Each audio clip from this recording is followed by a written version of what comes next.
Hey guys, welcome to part 1 of What If Naruto Became the Hunter Fox of Konoha. If you enjoy the video then like, share and subscribe as it inspires me to make more such videos. So let's get started. Chapter 1 Taking the Blame. It was sunny afternoon in Konoha and Uzumaki Naruto was training to perfect his new jutsu. After his training in order to master Futen Chakra, he was now trying to perfect the Rasengan by incorporating Futen Chakra in it. Meanwhile, Kakashi was reading his precious and inseparable Ika-Ika tactics while watching the blonde in front of him, doing what his sensei the fourth Hokage failed to accomplish when he created the Rasengan. The fourth Hokage, namely Namikaze Minato, was the sole creator of the spiraling ball. However, few people knew that the Rasengan was an incomplete jutsu. In order to perfect it, the ninja needed to add elemental chakra to it. Just like Kakashi's Kudari, which managed to fuse both chakra manipulation and lightning chakra, the Rasengan, which was known to be the highest form of chakra manipulation, was created to the sole purpose of merging both chakra manipulation and elemental chakra. Since Naruto had a Futen affinity, he was trying to fuse his element with the Rasengan with the aid of his clones, but failing miserably. Another factor that made possible for Naruto to improve on such technique was Yamato. Since the ex-Anbu has Makuton abilities, he had the ability of keeping the Kyuubi's chakra from interfering with Naruto's chakra, making his control improve. After several tries, Naruto slightly managed to add Futen chakra at the Rasengan, adding little sharp blades around the energy ball. Kakashi-sensei, I can only go about this much yet, said Naruto, to which Kakashi stopped reading his book and came to look at the Rasengan, which now looked like a little shuriken was added to it. Looks different. Let's test it. I'll do the normal Rasengan and we'll see what this new version does, said Kakashi, before making a normal Rasengan, and charged towards Naruto, who in turn charged with his one. After the encounter, smoke came out of both Naruto and Kakashi's hands. However, while Naruto stood still, Kakashi was holding his stomach from the deep cut caused by Naruto's technique. When Kakashi looked at Naruto's back, suddenly the figure of the fourth Hokage with his white robe appeared, making Kakashi's eyes go wide from the implication of such comparison. Naruto, only you can surpass the fourth Hokage. Keep like this, and you'll be the one who finished Sensei's work, thought Kakashi as he got up and went to congratulate Naruto on adding Futen chakra to the Rasengan, even though he knew that the technique was far from mastered, being still room for improvement. Congratulations, Naruto. You made it. Although you still need to improve, said Kakashi, smiling to Naruto, who in turn scratched the back of his head and laughed back at Kakashi. Thanks, Kakashi-sensei. Just a little more and I can finally reach Sasuke's level, said Naruto, shooting his arms high, making Kakashi smile in recognition. However, Kakashi wasn't aware of the fact that the blonde's behavior was just a mask to hide his true self. When Naruto was a little boy, he was always mistreated by Konoha's population just because of what was kept inside his body. However, one time when Naruto was 8, he was being chased by a couple of chunins. He was terrified at the time, since he didn't know the reason as to why he was chased all the time. Since he couldn't outrun shinobi, the chunins managed to catch him and started kicking him, while screaming obscenities linked with the word demon. Suddenly, for some reason, Naruto smiled at the chunin, even though he was drenched in blood. Naruto genuinely smiled at them, making them stop kicking him and walk away. Because of that, Naruto chose to be this loud and obnoxious attitude of his in hopes that people started acknowledging him as a human being other than a demon. Even now, after being able to protect himself in case someone decided to attack him, Naruto still chose to behave like an idiot, hiding his true nature. Back to his training, Kakashi was talking about further developing his technique when Izumo arrived at the scene together with Yamato. Upon seeing the pair, Kakashi was suspicious that something bad happened, but he couldn't put himself to figure out. However, he was sure that something really bad happened from the looks of sadness displayed by both Izumo and Yamato. Suddenly, Yamato broke the sudden silence and delivered the bomb. Sarutobi Asuma is dead, said Yamato, making Kakashi's eyes go wide and Naruto to lose focus on his eyes and start remembering of his interactions with the deceased bearded shinobi. Kakashi, however, demanded to hear what happened, to which Izumo said that his team consisted of Shikamaru, Kotetsu Asuma and himself faced two Akatsukas, and one of them killed Asuma. Upon hearing that, Naruto paled. One of his worst nightmares was that people died because of him, or rather because of what he contains. Right now, Naruto was looking down in shame from hearing about people dying because of him, which didn't go unnoticed by Kakashi. But he decided to let it go, since he figured that Naruto was taking the news just now and had to come in terms with what happened before moving on. Little did Kakashi know that right now Naruto had just dropped his mask. After delivering the news, Izumo left, leaving Kakashi Yamato and Naruto hanging there looking at the ground. Before Izumo left, he said that the funeral would be at 5 p.m. at Kurena's apartment. Heading to the red-eyed Kunoichi's apartment, Shikamaru was to carry a message to her. However, he was new at this since he never brought news such as this before to anyone ever in his life, and not knowing how Kurena would react, Shikamaru was afraid for who she carried inside her. Asuma told him right before he closed his eyes that he and Kurena were expecting a baby together, and depending how she took the news, the baby could be lost as a result. However, he made a promise to Asuma as well as to the Hokage that he would tell Kurena about what happened. Upon arrival, Shikamaru rang the bell to Kurena's door before waiting for the kunoichi to open it.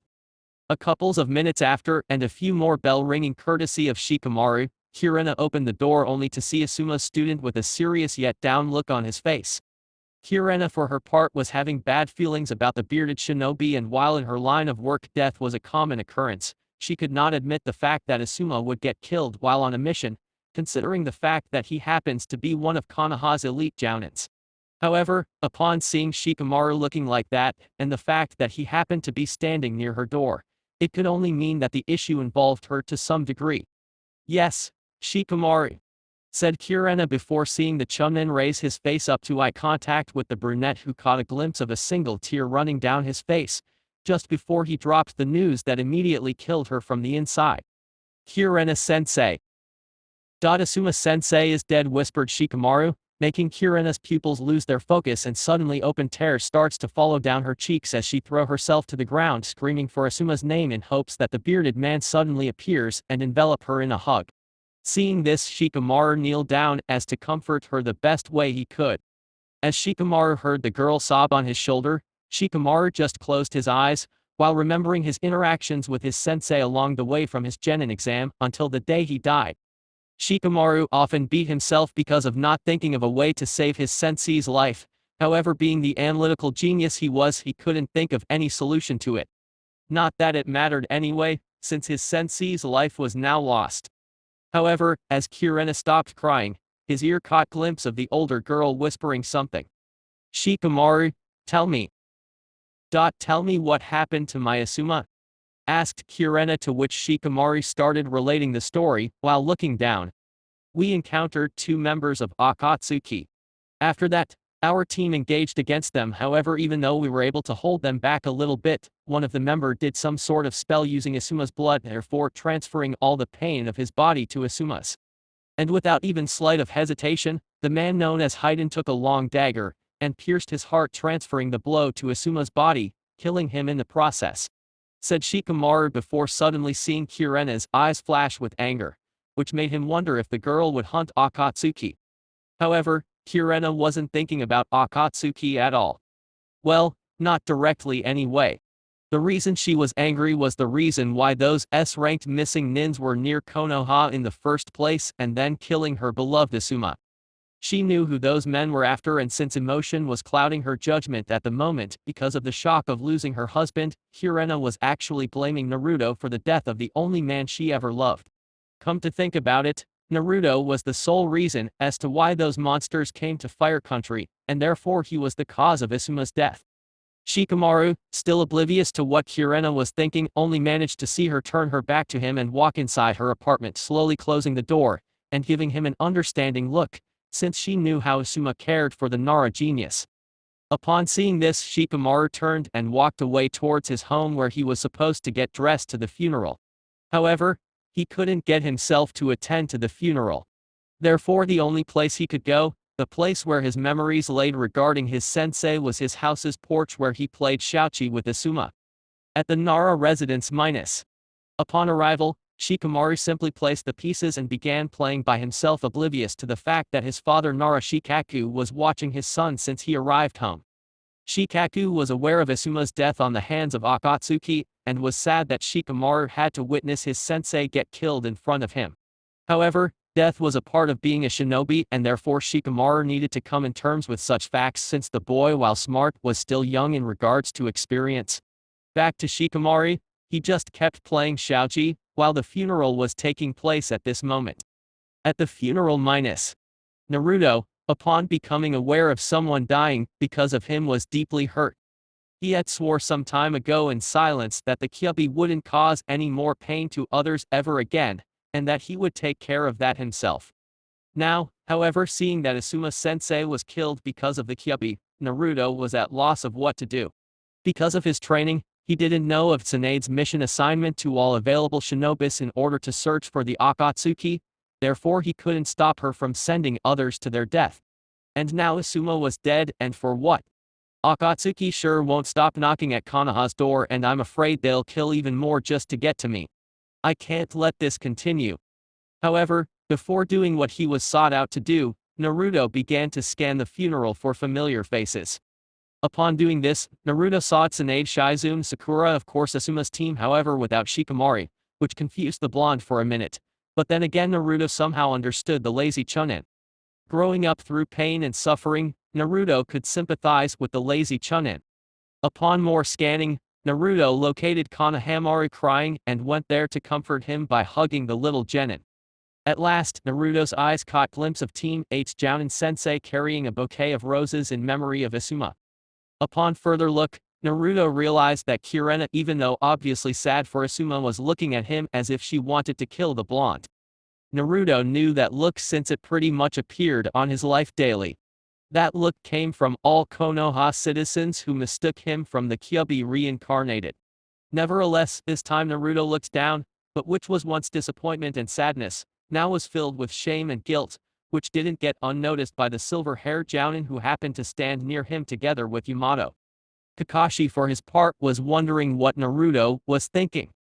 He saw the look of guilt clearly and was afraid to even think that Naruto would consider himself to blame for what happened with Asuma and Akatsuki. However, Kakashi saw Naruto turn and walk towards Kurena and now was found suspicious of the blonde's intentions. Naruto for his part, upon seeing the look displayed by Kurena, turned to walk towards her with a single intention.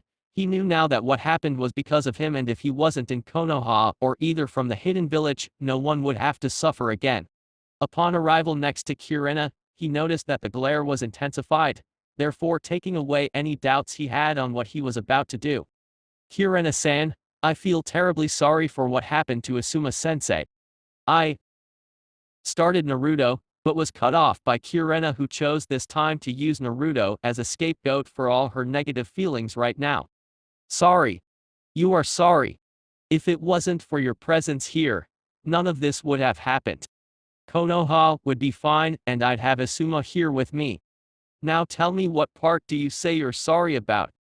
Screamed Kurena once again in sobs, earning everyone's attention, including the Hokage Shizune and the Rookie 9. Upon hearing this, Naruto looked down once again in shame and started talking with a voice that no one has ever heard coming out of the blonde's mouth. You're right, Kurena-san. It's because of me that Asuma's dead, and it's because of me that Konoha is at risk of attacks, said Naruto, making everyone flinch to hear the once flooded with happiness, sounded like someone who did a wide list of sins throughout his existence.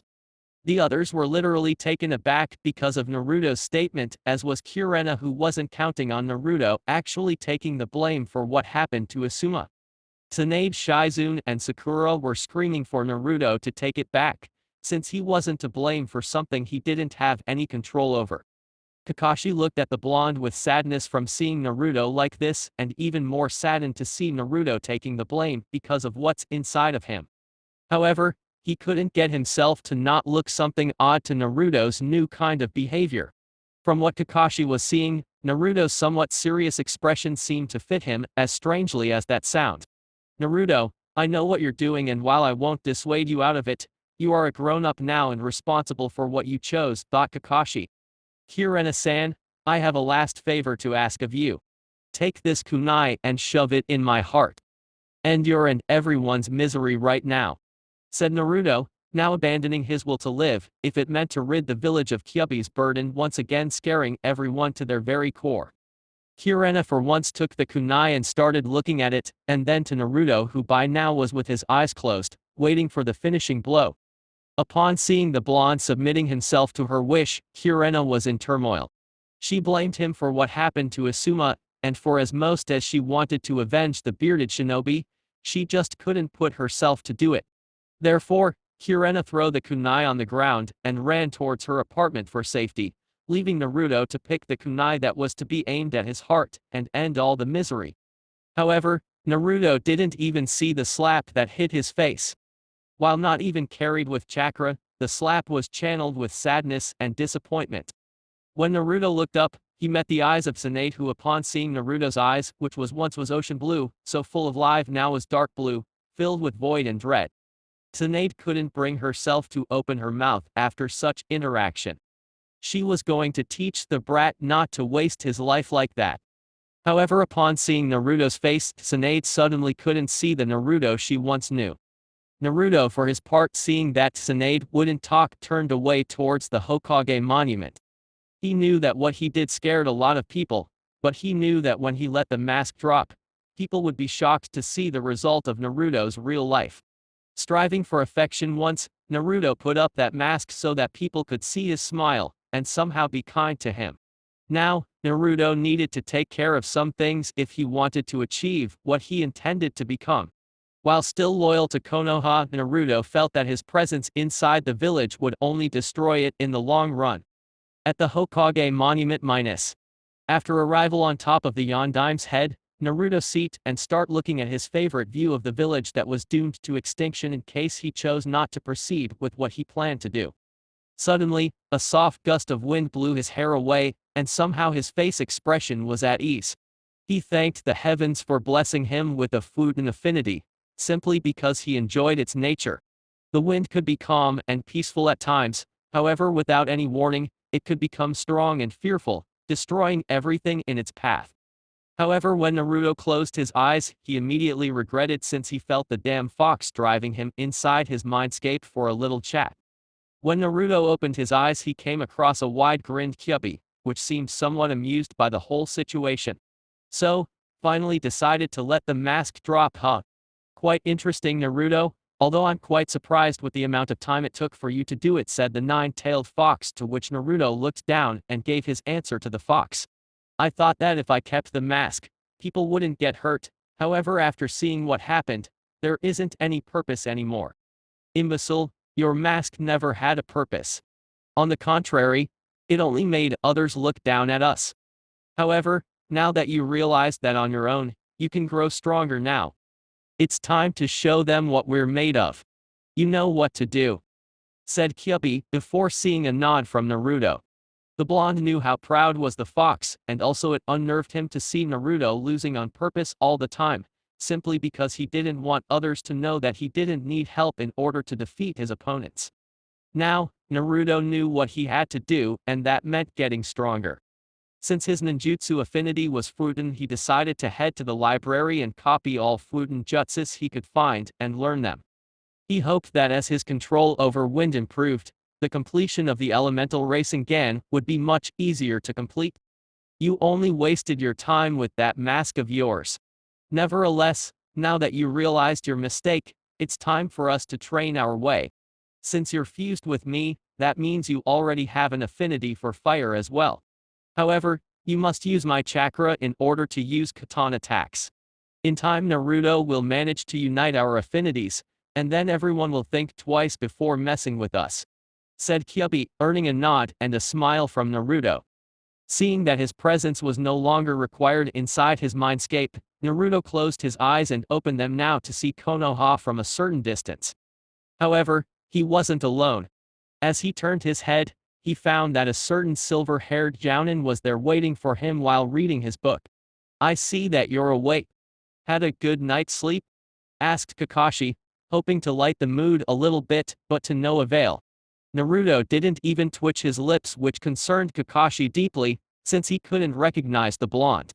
I was talking to an old acquaintance of mine, Kakashi-sensei. Is there something you wish to talk about? Why did you take the blame for Asuma's death? Asked Kakashi out of the blue, since he somehow knew that Naruto wouldn't like having small talk. Naruto for his part knew that he would have to answer the question eventually, and considering that Kakashi rarely used emotion as an argument, he would be perfect to hear his reasons. Asuma died because of me, plain and simple. My presence here made Akatsuki chase me here.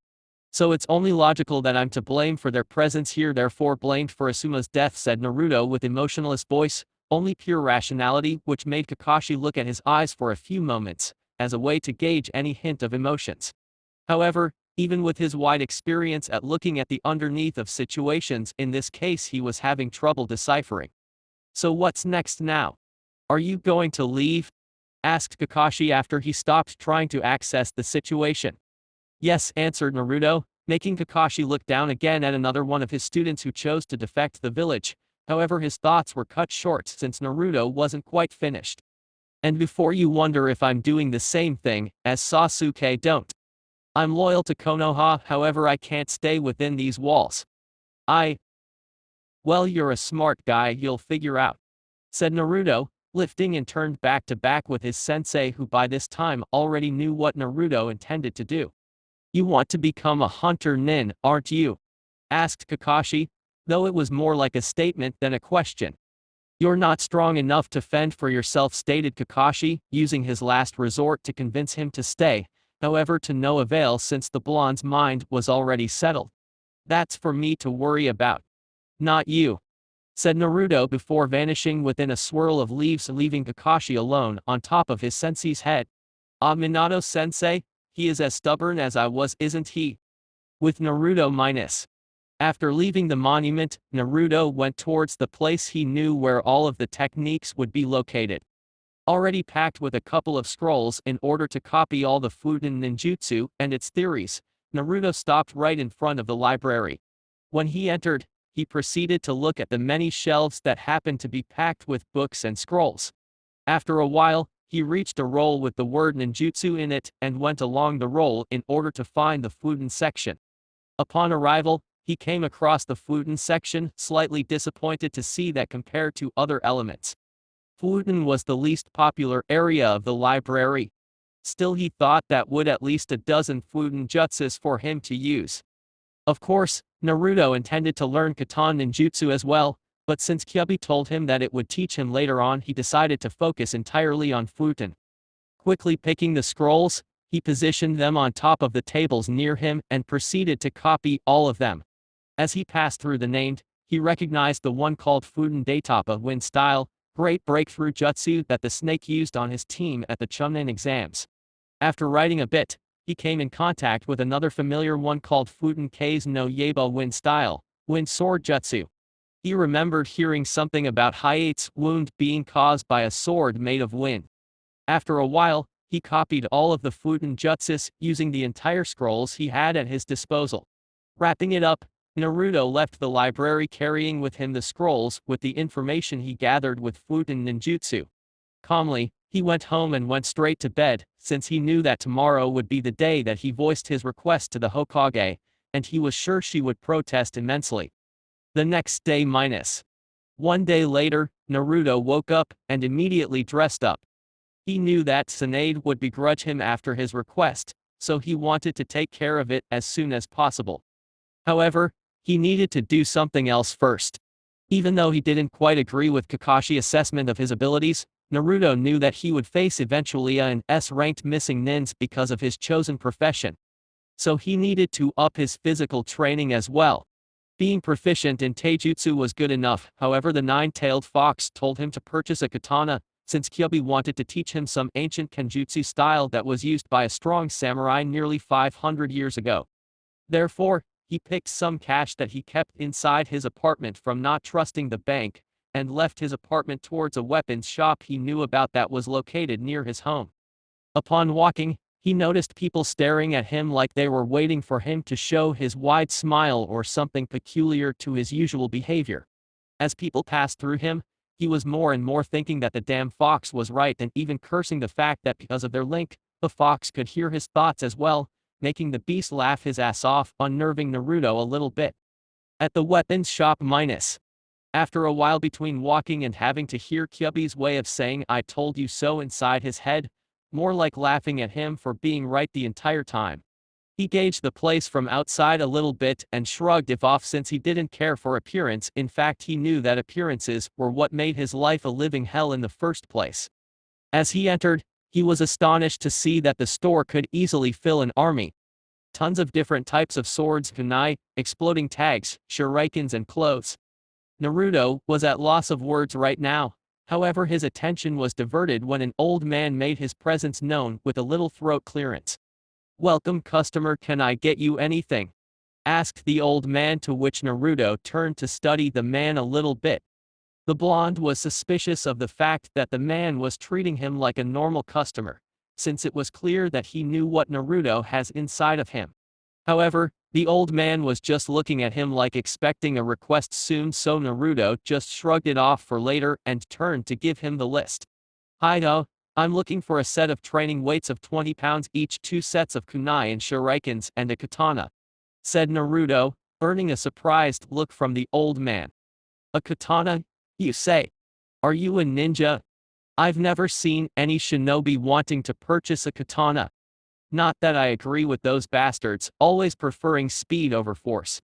However, I need to know what style do you intend to use before I pick the right one for you," said the old man, to which Naruto nodded and asked Kyubi the name of the style. "Right, the name is Hookah Yakushin Fire Dash, but I don't know if you're familiar with," said Naruto, but stopped after seeing the man's eyes literally go out of his sockets just from hearing the name of the style. "Is there something wrong?" asked Naruto, making the old man recover his concentration and go to the back of the shop. "You wait right here. I have the perfect one for you," said the old man, getting a nod from the blonde, who by now was asking questions to the fox. "What was that all about?" said Naruto, only for Kyubi to hear. The man was astonished simply because of such an ancient kenjutsu style. "If I would guess, I'd say the man has a lot of knowledge regarding kenjutsu. This style will be perfect for you, since it uses the strength of the user, not only offensive, but defensive as well. With this style, you'll be able to defend attacks and disorient the attacker. However, before you start learning, you need to enhance your muscles, hence why you'll be using the weights at all times," explained Kyubi, to which Naruto nodded when suddenly the old man appeared with a katana on his hands. Upon inspection, he realized that the sword was quite heavy, being therefore perfect for what Kyubi intended for him to learn. "As you managed to feel, this sword is pretty heavy. Your style focus on powerful hits, so this katana will be perfect for you. However, in order to be well used in battle, you have to be more bulky than you are now. But since you'll be purchasing weights, I see that you already know that. Now, I gathered everything you requested," said the old man before telling the price from the purchase, to which Naruto gladly bought. "Thanks for everything," said Naruto, to which the old man shrugged it off. "Don't mention it, it's rather rare for shinobi to acquire katanas. It'd my pleasure if you would bring her here once in a while for repair and treatment," said the old man, earning a question mark from Naruto. "Her? Ha ha ha. Sorry about that, I forgot to mention the sword's name. You see, every sword has a name since a sword is like an extension of the user's body. This one is called Furizure, free spirit," said the old man, receiving a nod as well as a smile from Naruto, who in turn liked such a name. "I like that. What's your name, son? I'd like to know the name of a customer who shares the same view as I do concerning katanas," asked the old man, to which Naruto quickly responded by saying his name and waiting for him to say his own. "Nice to meet you, Uzumaki Naruto. My name is Higurashi Akito," said the old man. After a while, Naruto said goodbye to the old man and returned home with the things he purchased, wondering where he knew that name from. "I don't know Tenten's last name, so I put this one." Once he arrived home, he quickly placed it on his couch and left again towards the Hokage's office. On the way, Naruto was thinking of what Tsunade would say to him once he came with the news. The only one he ever told was Kakashi, and Naruto couldn't know if the lazy Jounin reported to the Hokage or not. Still seemed odd that he would be the one to appear and demonstrate concern to the blonde. Perhaps the old hag sent him there in order to scout for some information as to why he did what he did. As Naruto walked, he also noticed that no one of his friends, if Naruto could say something like that, appeared to talk to him after what he did. He however shrugged it off, seeing that actually, it was for the best. He knew that Akatsuki wouldn't stop for nothing to get a hold of what's inside of him, and that easily meant that they would kill everyone in Konoha if that was necessary to take Naruto with them. This way, Naruto wouldn't have to worry about seeing another one being killed by Akatsuki. Meanwhile, at Tsunade's office inside Tsunade's office, Kakashi and Jiraiya was there talking about what the blonde told to Kakashi yesterday. The idea of transforming Naruto into a hunter-nin not only seemed absurd, but also it would be like handing him on a silver platter to Akatsuki. Tsunade, however, was remembering Naruto's face expression yesterday, and it shocked her to very core. The idea of someone like Naruto literally give up on life was safe to say unimaginable. However, Tsunade wasn't blind to the fact that ninjas creates mask as a way to cope with all the pain and sufferings they've been through, and to think that Naruto wore such a mask would break her heart. She always adored the boy, even though he somehow always got to her nerves. Naruto was to Tsunade what Nawaki was when he was alive. Tsunade viewed Naruto as an annoying younger brother, and seeing him in such a state, it hurt her chest a lot. Right now, Jiraiya was finding hard to believe that Naruto would behave like this, and even if he had a mask, he knew that Naruto would always be Naruto, just with a little changes, that's all. He as well was against the idea of turning to hunter-nin duty away from the village, since he knew that Akatsuki had some spies here in Konoha and it would be easy to know the Kyuubi's whereabouts. Kakashi for his part didn't voice an opinion on that matter. He was simply here to tell them what Naruto told him and be on his way. He wouldn't like for Naruto to know that he broke his trust and ran to tell the Godame Hokage. However, Kakashi's plan went down the toilet when a knock was heard on the door. Slowly getting inside with his hands inside his pockets, Naruto entered and gauged the ones present with the Hokage. He saw Kakashi there, which could mean that they already know what he planned to do, and there was Jiraiya. Speaking of the Toad Hermit, he was eyeing Naruto's face expression and found it peculiarly odd that the boy so far didn't show one single smile on his face, not even a twitch from his lips. Naruto's eyes were dark blue, quite different from the deep ocean blue ones that everyone seemed to be entranced with. Another different aspect was that Naruto chose to knock on the door before coming in, when before he would just barge it in and make his presence known. Tsunade looked at him and was sad to see that Naruto was still showing that look. That look that was only present when a person comes in terms with his haunted past and no longer tries to avoid it. And suddenly a realization dwelled inside her head: Naruto had acknowledged the Kyuubi. It was the only way he would take the blame for Asuma's death like that. Nevertheless, she needed to hear how he would address her so she could see if he still had hopes of snapping out of however trance he is on that made him think he was the nine-tailed fox. "What do you want, brat?" asked Tsunade, to which Jiraiya and Kakashi shifted their gaze towards what Naruto would say. "Hokage-sama, I have a request to make," said Naruto, making Tsunade look down once again and the others look at their Hokage with sympathy, since even though she always told him to address her with respect, inside she always smiled when Naruto called her back, and both of them knew how Naruto and Tsunade were close to each other, and seeing Naruto treat her like that was one of the deepest blows she received since Dan and Nawaki's death. "And what request would that be?" asked Tsunade, still looking down, trying to hold her tears from falling. "Even though I suspect that you're already aware, since Kakashi is here. I wish to become a hunter-nin," said Naruto, making the lazy jounin snap at him so quickly Kakashi himself thought he almost broke his neck. Even though Kakashi did tell them about Naruto's request beforehand, he wasn't expecting for the blonde to be suspicious of him like that. A part of him was deeply hurt that his student wouldn't trust him, however the other part sighed since Naruto was right to be suspicious of him. Nevertheless, Tsunade lifted her face to address who was now simply one of her genin, requesting for a hunter-nin position. "Why would you want to become a hunter-nin, Naruto?" asked the Hokage, to which the blonde asked right away. "A couple of reasons, actually. First, Akatsuki is looking for me and they will do anything to get to me, therefore with me out of the village, they wouldn't come here.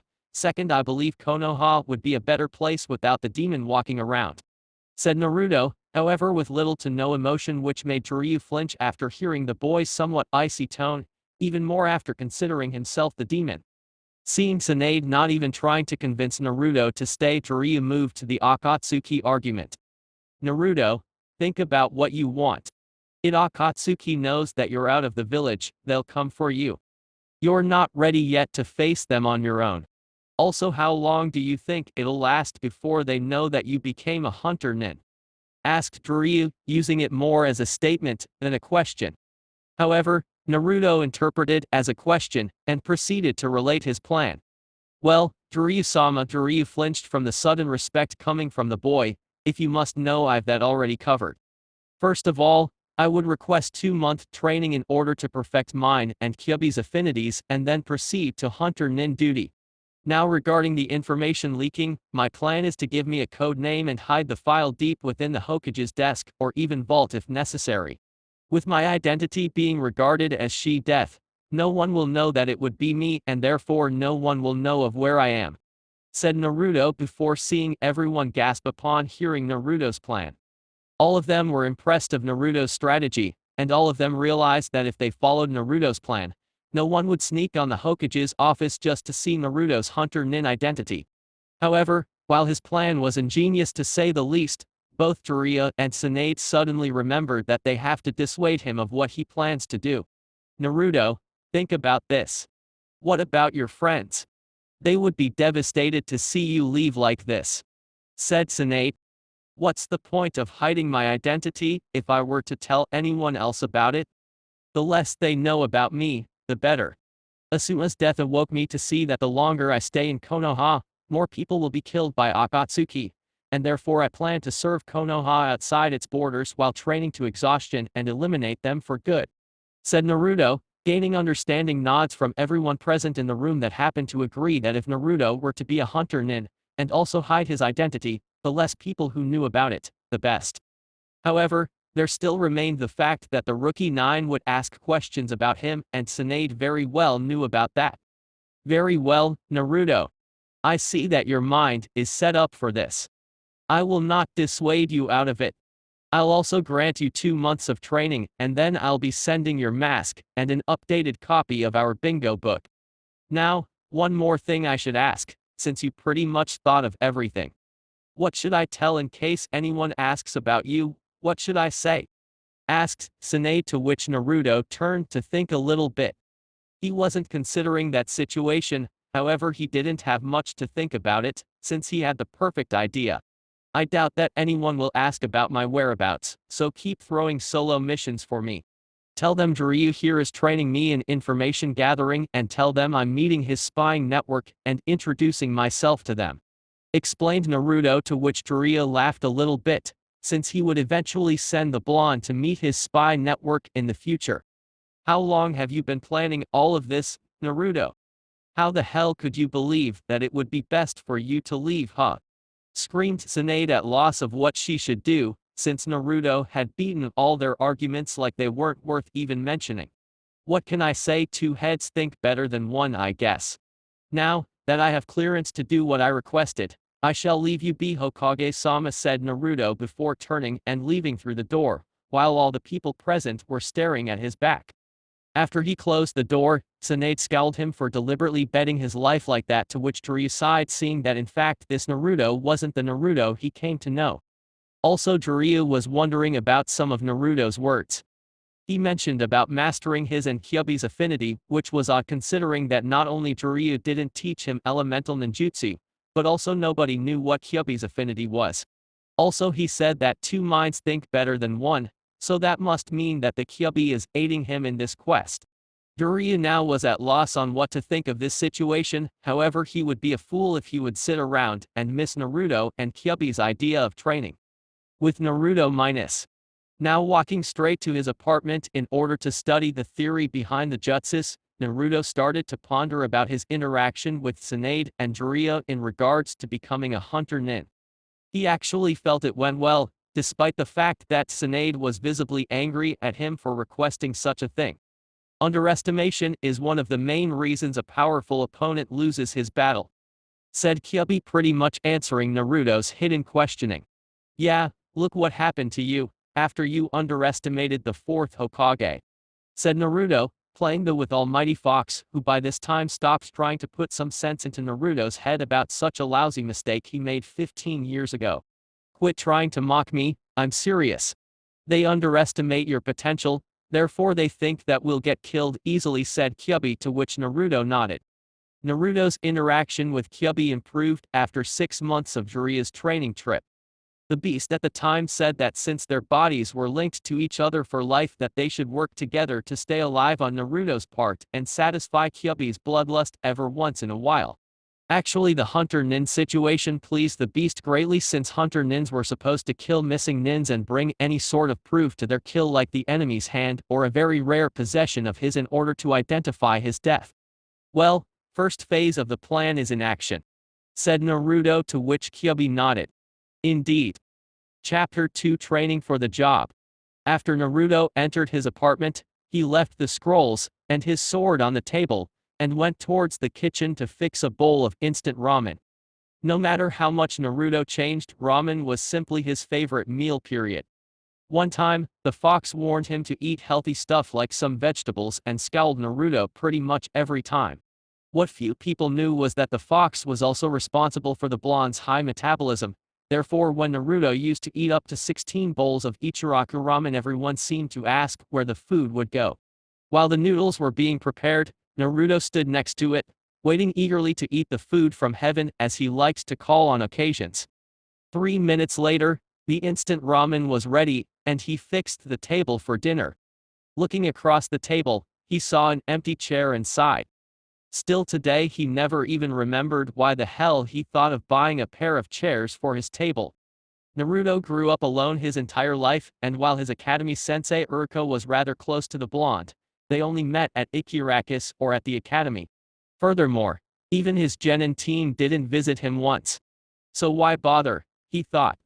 After eating all the noodles and receiving some killing intent aura courtesy of a very pissed fox, Naruto turned to study the sword a little bit. He could see that it was well taken care of from seeing how the steel managed to reflect the lamplight with perfection. The grip was simple, all black.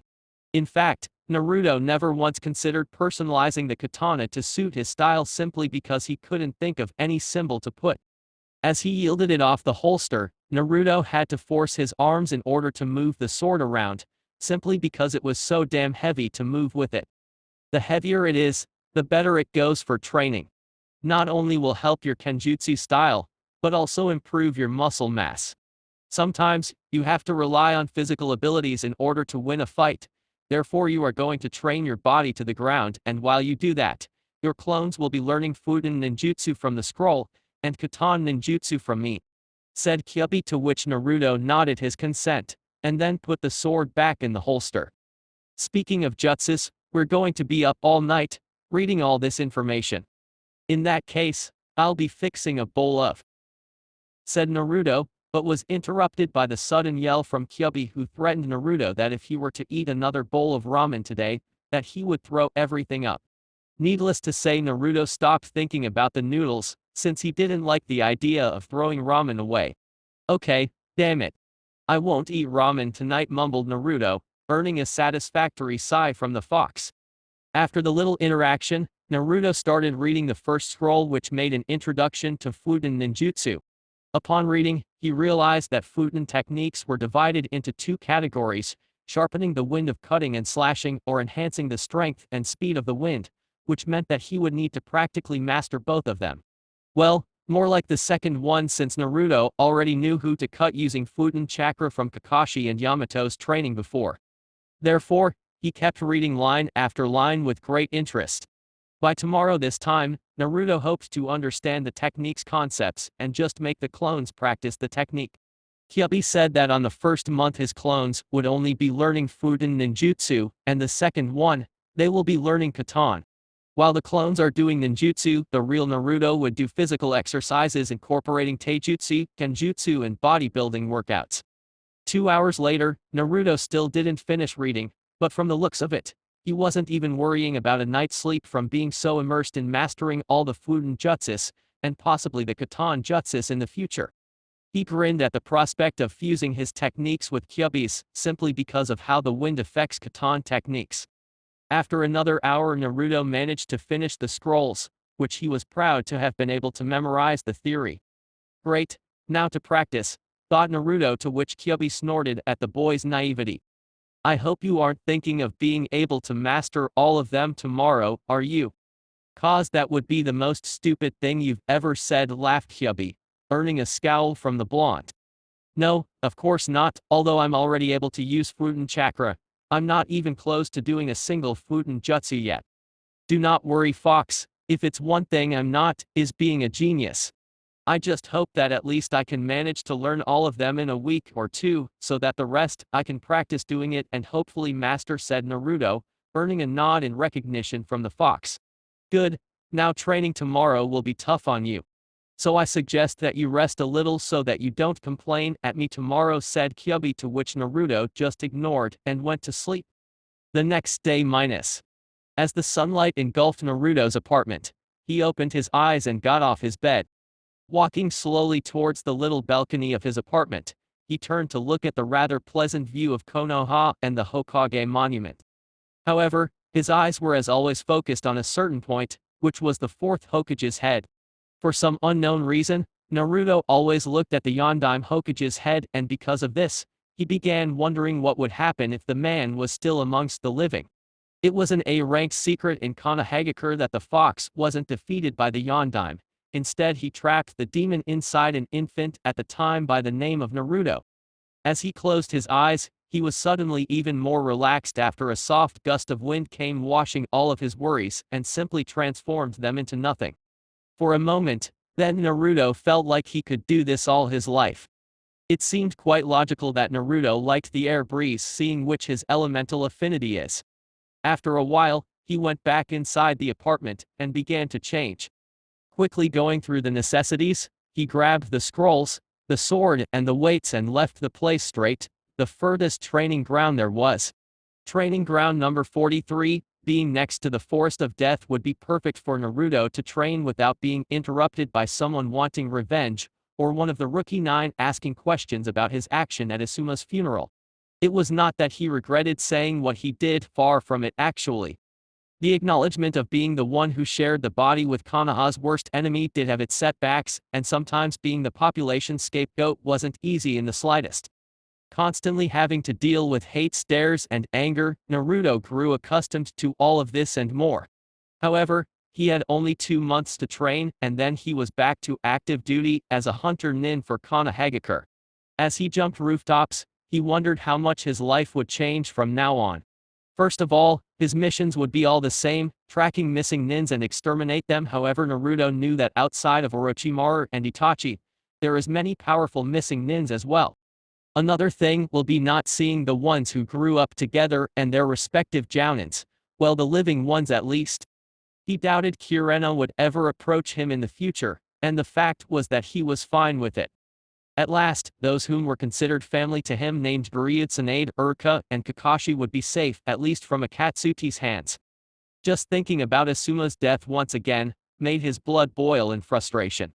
He sometimes wondered if maybe he wasn't even supposed to stay in the village after he had knowledge of the fox, but then again a lot of things would never happen. First of all, his team wouldn't be sent to face Zabuza, since it was him that kept pestering the Hokage for a better mission, and Sarutobi granted that wish. Also, Sasuke wouldn't be jealous of Naruto's growth. Nonetheless, Naruto dismissed the part of Sasuke not being jealous, since he pretty much knew that at the first promise of power, the Emo Uchiha would demand more and more power, eventually going to Orochimaru for guidance. And the best thing, he wouldn't have to constantly scream for attention, since he wouldn't feel the need for it anymore, since he would be outside the village. Quickly shrugging it off, since dwelling on the past would be pointless. Also, the fox couldn't help but add his commentary to the idea. It's nice to admit that you sucked back then. You have a cunning ability in embarrassing my presence to very core with how poorly your abilities were, said the proud demon, to which Naruto scowled the fox, because of his goddamn mask of attention. Training ground number 43 minus. When he arrived at the aforementioned training ground, Naruto studied its size so as to establish the number of clones to use. The size was equivalent to the one he used to begin his Futon training, therefore 200 clones would be the number of choice. Slowly moving his arms to form the correspondent hand seal, he molded the necessary chakra, and instantly the area was covered by a white smoke, appearing the 200 Naruto clones. Okay, then listen up. You all have memories of the Futon jutsus that we need to practice. Therefore, since there is 200 of me, and 12 techniques to master, we'll be doing the following. We'll divide in 13 groups. The first 12 will be consisted of 10 clones each and train one Futon technique. The 13th group will practice chakra control," said the real Naruto, earning mumbles from his clones, which appeared to have a mind of their own at times. Suddenly, one of the clones turned to ask a question. "And while we train our asses off, what are you going to do?" asked the clone, to which the real Naruto sighed. Since he learned the technique, he unconsciously developed the technique up to transfer the real one's conscious to the clones, therefore making them questioning the orders of the real one. "For me is physical training.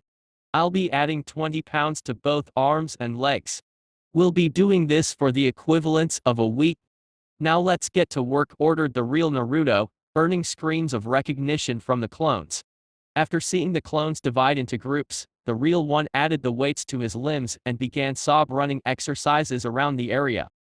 At the Hokage's office while Naruto was training towards his goal, Tsunade was rubbing her temples because of the headache she was experiencing right now.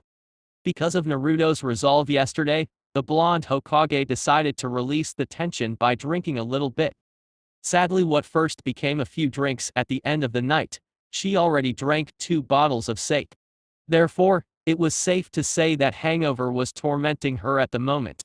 Not only that, but right now she was in front of Sakura, Sai and Kakashi, explaining to them that Naruto would not be a part of team anymore. "Tsunade-sama, what do you mean Naruto is no longer part of Team 7? asked Sakura, clearly concerned for the blonde. "As I'm trying to say, Sakura, along his training trip, Jiraiya trained Naruto in information gathering. Now the next step for him is to meet the pervert spying network in case something happens to Jiraiya, and they try to contact someone from the Leaf," said Tsunade, to which Sakura looked down in sadness from Naruto's sudden mission. Even though Sakura was a strong person on the outside, inside she was just as fragile. She blamed herself from Sasuke's defection to Sound, and now Naruto is to be trained to replace Jiraiya in the future. Kakashi knew his student, and also knew that she would be even more depressed if she knew the real truth. However, Kakashi kind of understood Naruto's reasoning for doing this. Whether he is to be blamed for Asuma's death or not, it was safe to say that Akatsuki wouldn't stop for nothing in order to get their hands on him, which meant that they would be using the life of others just for information of his whereabouts. However, what Kakashi was really wondering was how insightful his blonde student was to realize this and act upon it. Sai, the 4th member, now turned 3rd, was impassive as always. Being trained in root made him behave more like a weapon.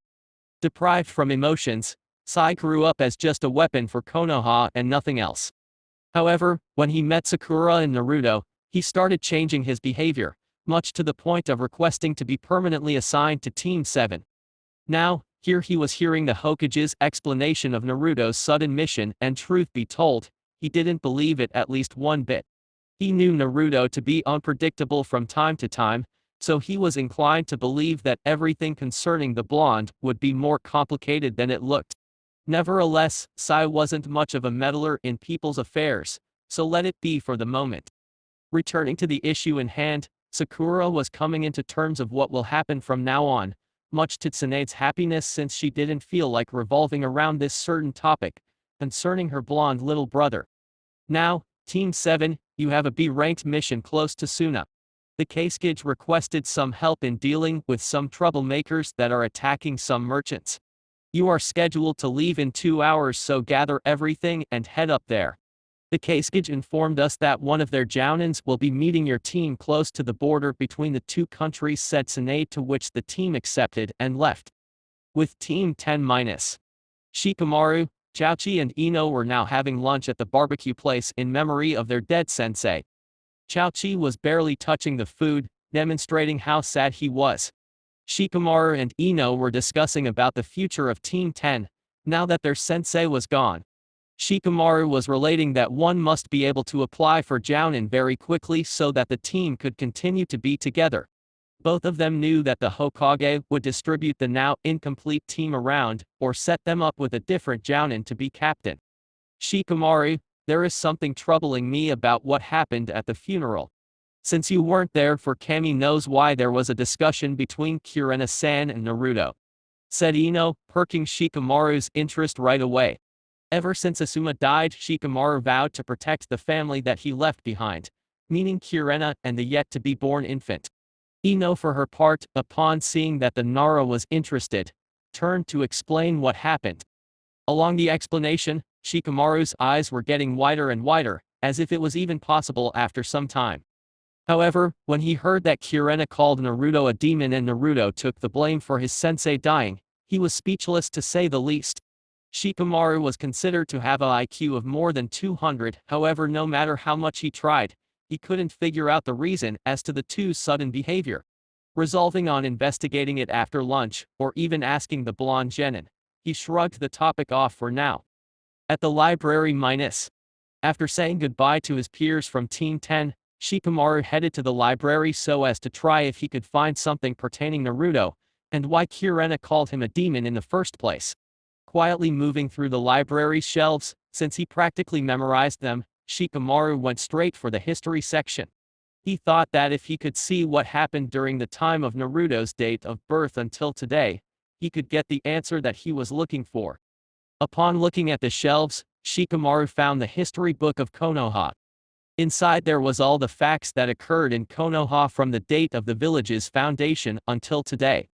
Since Naruto was his age of course, he flipped directly to the date when Yondaime was instated as Hokage of the village and go forward from there.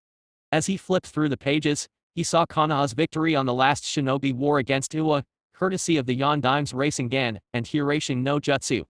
No matter how much people said, Shikamaru couldn't possibly believe that a single man was responsible for winning a war, no matter how strong the guy was. Furthermore, Shikamaru focused on the part when Yondaime managed to beat the nine-tailed fox Kyubi no Yoko at the cost of his life. As he was reading the story, he came upon the specific paragraph. Tsunamis and earthquakes being caused by a simple wave of its tail, the Kyubi no Yoko was an immensely powerful demon that descended upon Konoha. After consecutive attacks from Konoha's elite shinobis, it still wasn't enough to overcome the demon that somehow chose to bring his wrath to Konoha. It took our strongest shinobi Namikaze Minato, the instated Yondaime Hokage, to use all his power to defeat the almighty demon, however not without the cost of his own life. After the monster's defeat, Konoha was divided among happiness and terrible misery, happiness because of the demon's defeat, but sadness from the loss of Konoha's strongest Hokage. After reading it another time, Shikamaru felt a sudden appreciation for what the Yondaime Hokage did for the village. Because of him, his family and friends was able to live in peace. Quickly dismissing such an event, Shikamaru sighed since other than this incident and the Sand Sound invasion, nothing much happened, therefore he couldn't find anything related to Naruto at all. So why Kurena, one of Konoha's Jounin, would call Naruto a demon? He thought. Shikamaru wasn't dumb to know that certain events, depending on its importance, wouldn't be listed in books for the public to read. Therefore, he assumed that the blonde was a part of an A-ranked secret to which only Jounin, and above would have access to. Taking this thought into consideration, Shikamaru flipped the book to the Kyubi part once again, since the word demon would only be associated with the Kyubi.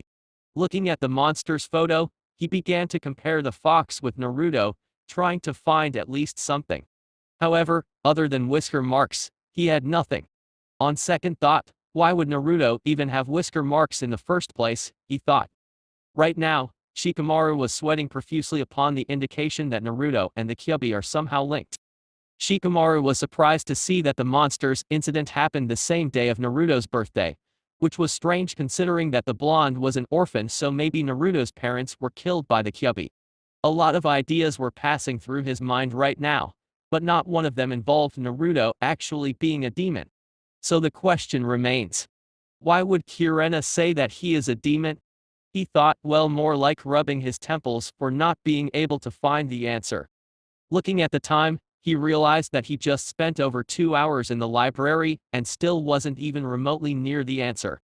Deciding to dwell on it from a different approach, Shikamaru moved to see how the fourth defeated the monster. Suddenly, just like some say that in order to remember something, you need to think of something else, a thought came barging in and Shikamaru remembered of Naruto's fight against Neji at the Chunin tournament. At first, Naruto's chakra color was blue, quite the same as anybody else, which to Shikamaru proved that he was human. However, during the fight, Naruto's chakra color somehow changed to a red appearance. It was there that Shikamaru cursed his overgrown curiosity for the first time in his life. Sweet Kami, two different chakra sources. Naruto's chakra is blue, while Kyuubi's chakra is red.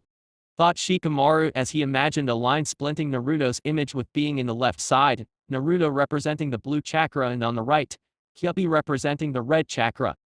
As Shikamaru was dwelling on the discovery, one silver-haired Jounin was there reading the latest edition of Ika Ika when he spotted the pineapple head looking at a picture of the Kyuubi with a face peculiar to someone who went to hell and back twice.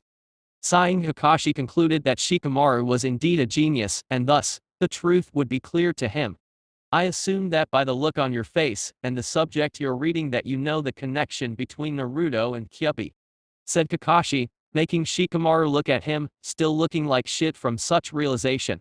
Sweet Kami, is this why Kurena-sensei called him a demon? Asked Shikamaru, now demanding answers. Relax, I'll explain everything. But first, you are to swear secrecy of this. This is an A-ranked secret after all. Now, as you already know, the Yondaime was the one who saved Konoha from the fox, however he didn't defeat the demon. The Kyuubi happened to be a creature consisted of pure energy. Therefore, it was safe to assume that it didn't have a corporeal form.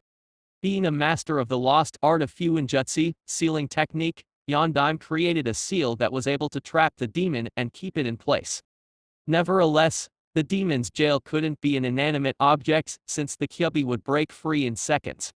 Also, it couldn't be sealed inside a grown man since the guy's chakra coils wouldn't resist, therefore killing him and once again setting the monster free. The Yondaime's only option was to seal the demon inside someone whose chakra coils wasn't developed yet, as a way for the monster's chakra to be able to mingle without so much as damaging the body. Explained Kakashi, just waiting for Shikamaru to conclude the line of thinking. Therefore, Yondaime Hokage sealed inside a newborn baby, thus one named Uzumaki Naruto. Mumbled Shikamaru, still shocked from the news, to which Kakashi just nodded. Needn't I remember you that sharing this information will be your death penalty?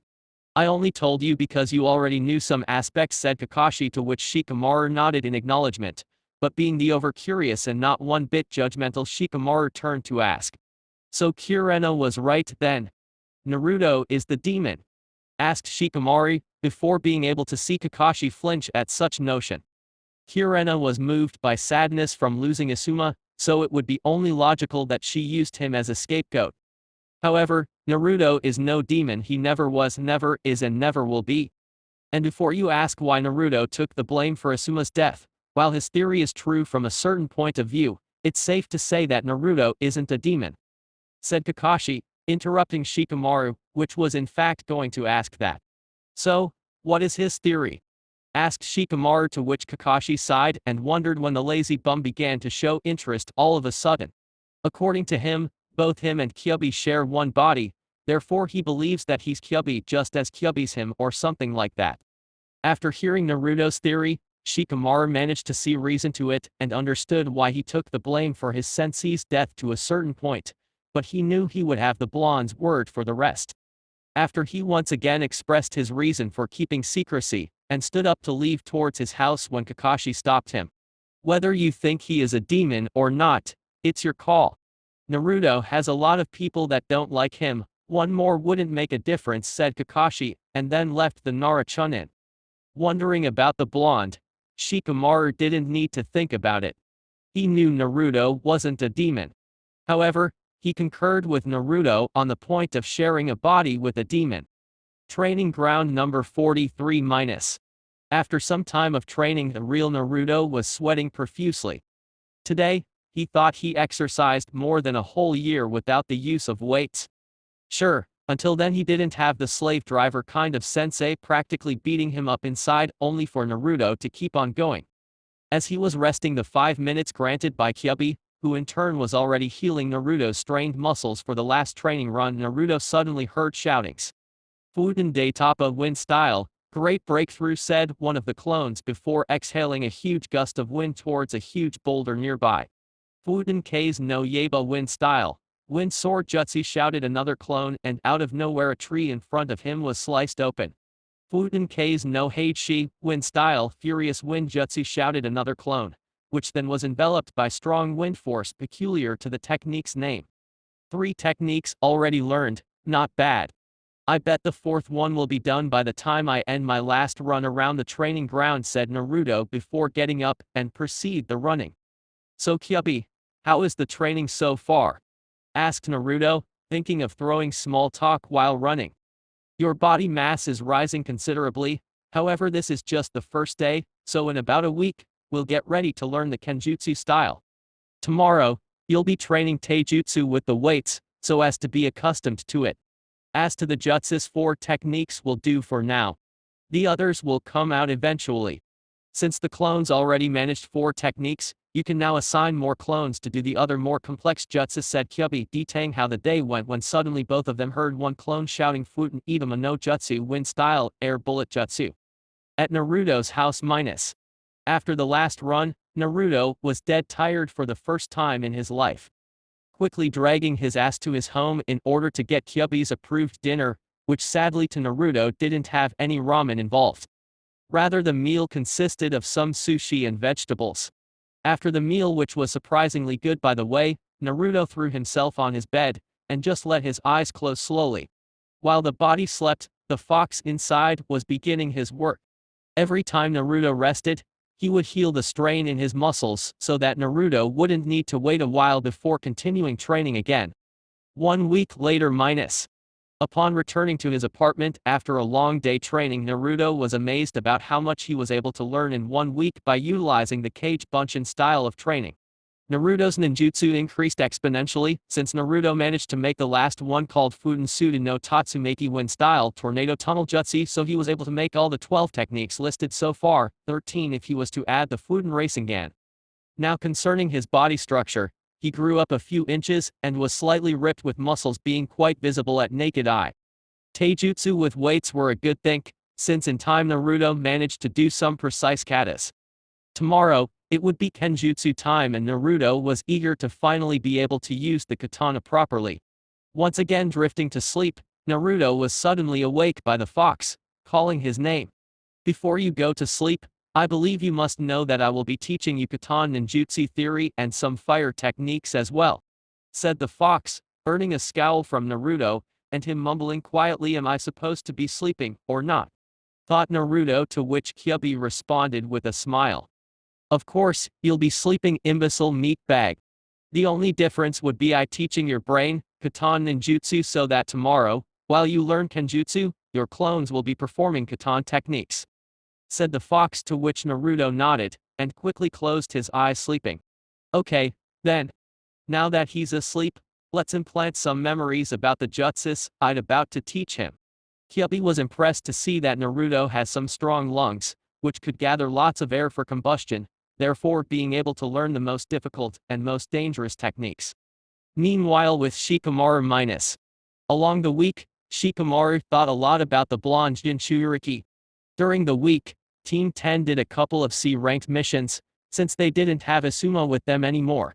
During this time, Shikamaru managed to reach a conclusion about the blonde. While he knew Naruto wasn't a demon, he knew that the fox demon was residing inside of him. Thinking of the blonde's life with a demon trapped inside his body, Shikamaru wondered how Naruto remained sane. He knew that the blonde was an orphan, and being the host of a demon, Naruto could very well turn up to be a demon. However, in all his life, Shikamaru just couldn't imagine Naruto doing something akin to a demon. Quite on the contrary, the blonde always wanted to protect everyone and become the Hokage. Nevertheless, he remembered what Kakashi said about a lot of people hating Naruto because of this and wondered if people blamed him for what the fox did back then. Right now, Shikamaru was relaxing at his household garden and staring at the clouds. Suddenly, a shadow appeared behind him. Nara Shikako was in a lot of ways an older Shikamaru, however the look on his face right now was dead serious, and Shikamaru rarely saw that look. "Shika, we need to talk," said Shikako, before kneeling down next to his son. "Shikamaru, Kakashi-san told me that you unraveled one of Konoha's most prized secrets," said Shikako, to which Shikamaru snorted since he knew what his father wanted to talk about. "It took me quite some time, but I managed to know. What I don't know, though, is why all of you lied to me about the Kyuubi being defeated," asked Shikamaru strangely casual. The Nara clan never raised a finger towards Naruto, however they had to comply with the Sandaim's law. When the Kyuubi was trapped inside Naruto-kun, the Sandaime Hokage was afraid that people would try harming Naruto, on the hopes of hurting the demon. So, he issued a law stating death penalty for those who regarded Naruto as being a demon. However, while no one could regard him as such, the people of Konoha simply treated him like trash, beating him, cursing at him. And before you ask, none of the Nara clan ever raised a finger at the boy. However, we didn't do anything towards helping the boy either. The Kyuubi killed a lot of people's sons, husbands, wives, parents. In the end, Naruto ended up being the village's scapegoat. I have to say though, for him to do what he did at Asuma's funeral, took a lot of guts out of him. I oftentimes wondered why the Yondaime chose Naruto to become the vessel of such demon. But now after seeing his resolve, I couldn't think of anyone else to fit such role better than him, said Shikako, confusing Shikamaru at the last part. "Why you say that?" asked the Nara Chunin. After so many injustices, so much hardship in his life, he still has the guts to acknowledge his situation and assume all responsibility for what happened almost 16 years ago. "The Yondaime was pure genius," said Shikako, although consciously missing the fact that he was talking about father and son. But that was an ever bigger secret than the Kyuubi's. After hearing his father, Shikamaru smiled at the prospect of actually getting to know the real Naruto, not the hyperactive knucklehead that the blonde appeared to be. Training ground number 43-. "Damn it, Naruto, use your muscles," said the fox, after seeing Naruto attacking with the sword. For some time now, Naruto started training his kenjutsu style, and he was finding it hard to control his arm muscles while fighting. The secret of the technique was to use the muscles when attacking or defending, empowering the strikes, and when he was just analyzing the opponent, that was the time for muscle relaxation. "Quit screaming, damn fox. I can hear you without the shouting," said Naruto before kneeling on the ground, requesting for rest, to which the fox complied, and he turned to see the clones struggling to learn Katan ninjutsu. So far the clones managed to learn the Katan Gaokaki or no Jutsu Fire Style Grand Fireball Jutsu, Katan Makai no Ken Fire Style Hellblaze Jutsu, and Katan Ken no Doki Fire Style Fire's Wrath Jutsu. Naruto was impressed to see that the last ones the clone learned was the fox's creations. However, Naruto wasn't surprised, seeing that the Kitsune lived through thousands and thousands of years, thus learning a lot of things throughout his existence. "Okay, now time is over, your muscles are good to go. However, I'll be teaching you my third jutsu. It's called Katan Endou no Tsurugi Fire Style, Flame Sword Jutsu. It consists of channeling Katan chakra at the blade, transforming it into a fire-type katana, similar in a way to applying Fuden chakra and making the blade sharper. With this technique, no one will try to attack you, and will be extra cautious to defend as well," said the fox, to which Naruto nodded, and started focusing the necessary amount of the fox's chakra and start channeling Katan chakra. "How do you know the metal won't melt?" asked the blonde, to which the fox answered like it was plainly obvious. "I know a good sword when I see one," said the kitsune, making Naruto sweat drop at possibly melting his sword, thus having to buy another one. After channeling the chakra, Naruto was expecting the metal to suddenly turn into liquid. However, much to his amazement, the sword began to catch on fire. What was even more amazing was the fact that he wasn't being affected by the heat. After seeing this, Kyuubi grinned, saying that the flames would only hurt a regular Katan user, but Naruto was sharing a body with the Fire Lord of the Underworld. "Now let's proceed with the physical training. You're getting stronger, but you're in no way near the strength necessary to wield the Furizure free spirit," said the fox, to which Naruto mumbled something about stupid slave driver fox and began to do his sets of push-ups and sit-ups, followed by running around the training field and jumping from tree through tree. While the real Naruto was working out, a single person was just walking out of her favorite training ground. Few actually knew, but the second part of the Chunin exam was held at the Forest of Death simply because Mitarashi Anko was the proctor of such event. The reason as to why she liked the place was the peace and quiet that came along with it, plus a few animals to kill when she was feeling like a little blood. However, as she jumped from the gate, she sensed a lot of chakra being spent near where she was standing, presumably someone training in training ground number 43. When she arrived at the training ground, her jaw was instantly set to the ground. In front of her were what appeared to be hundreds blondes training katan ninjutsu, and apparently one doing physical workout. Actually, the sight before her made Anko drool a little bit at seeing the one doing push-ups and sit-ups. Damn, he's hot. Doesn't hurt to pay a little visit. Let's see who this guy is, thought Anko as she proceeded to the one working out, not even minding the clones, stopping their training to look at the newcomer. The real Naruto suddenly received a message from one of the clones that vanished. He was furious that he was going to be perturbed in here, where he thought no one would ever come here except for the Chunin exams. Suddenly, a thought registered, and Naruto knew the only one crazy enough to consider this side of the village a little playground. Mitarashi Anko was the most sadist person he ever met, and the fact that the fox liked the girl didn't help one bit.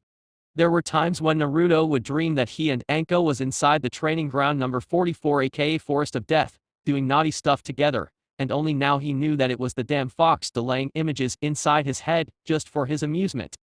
Anko, for her part, as she approached the person, was beginning to recognize the face features. However, the one she knew that contained whisker marks wasn't supposed to be this big as of yet. Even though 3 years have passed ever since she laid eyes on the obnoxious brat, it just wasn't possible for him to grow so much. As she arrived near him, she realized she was drooling for a 15-year-old. However, she was surprised to see the blonde getting up and surpassing her height by a good 6 inches. Anko is 5'4", so Naruto is 6'0". Is there something you wish to discuss, Anko-san? Asked Naruto, not demonstrating his rather irritation at having this conversation instead of training. I was just in the neighborhood. Sensed your chakra and came to check. Do you have a problem with me here? What's with the training? Never seen one train like this before. Asked Anko, and while she was waiting for an answer, she was seizing the boy now overgrown man. Truth be told, she was rather mad for the blonde who didn't even say hello to her. But she guessed that she interrupted something, so that must have been it. She remembered what Yurgao shared with her some time ago about the blonde taking responsibility for Asuma-san's death to Akatsuki, and safe to say, Anko wanted a few answers from the source. However, she was taken aback when Naruto turned to answer rather rude.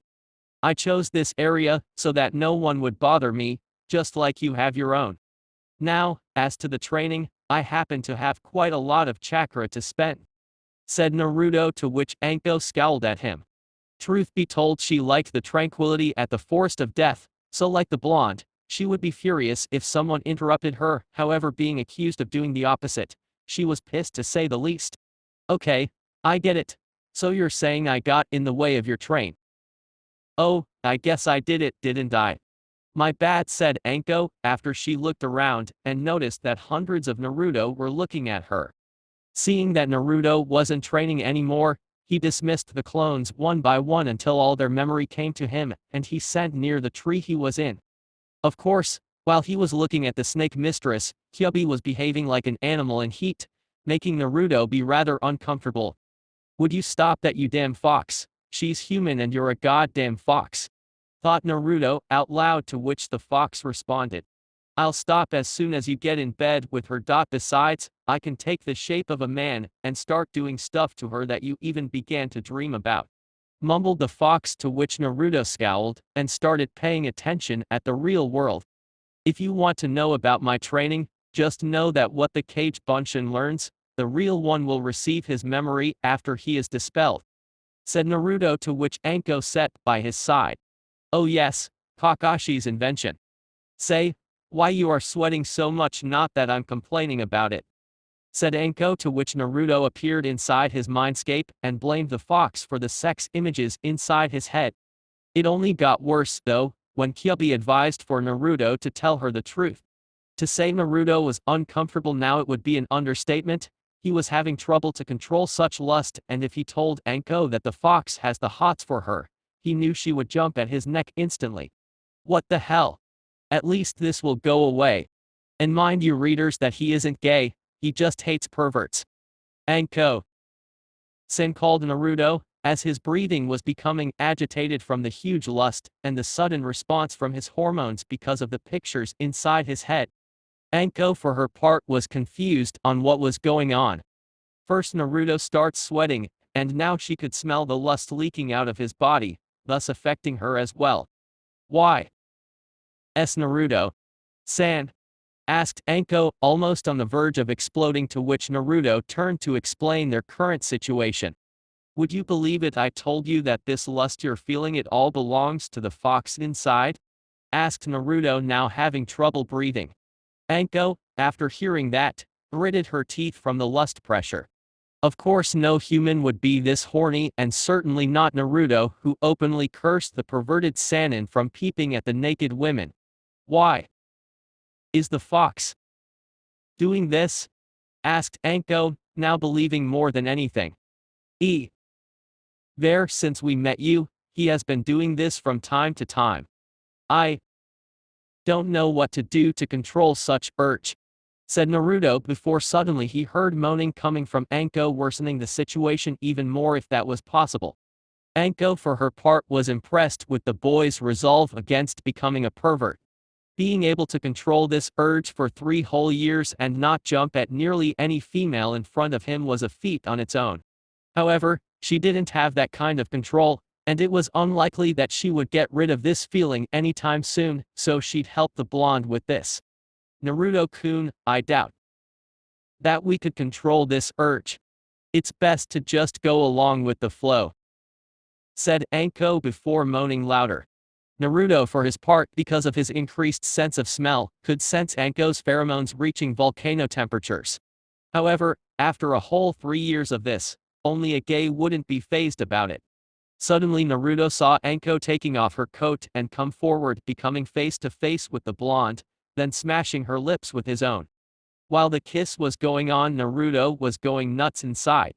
He thought that with this, the situation would be solved, but now Kyubi was out of control, and he feared for Anko's life. Right now, Anko was on top of him, madly kissing him while using her hands to massage his arms and chest. Suddenly, Anko felt something beginning to grow downstairs, and instantly, her lust was increased. Instantly, with one free hand, she began massaging Naruto's cock with intense. Aren't we excited? What would you like to do with this firm one here?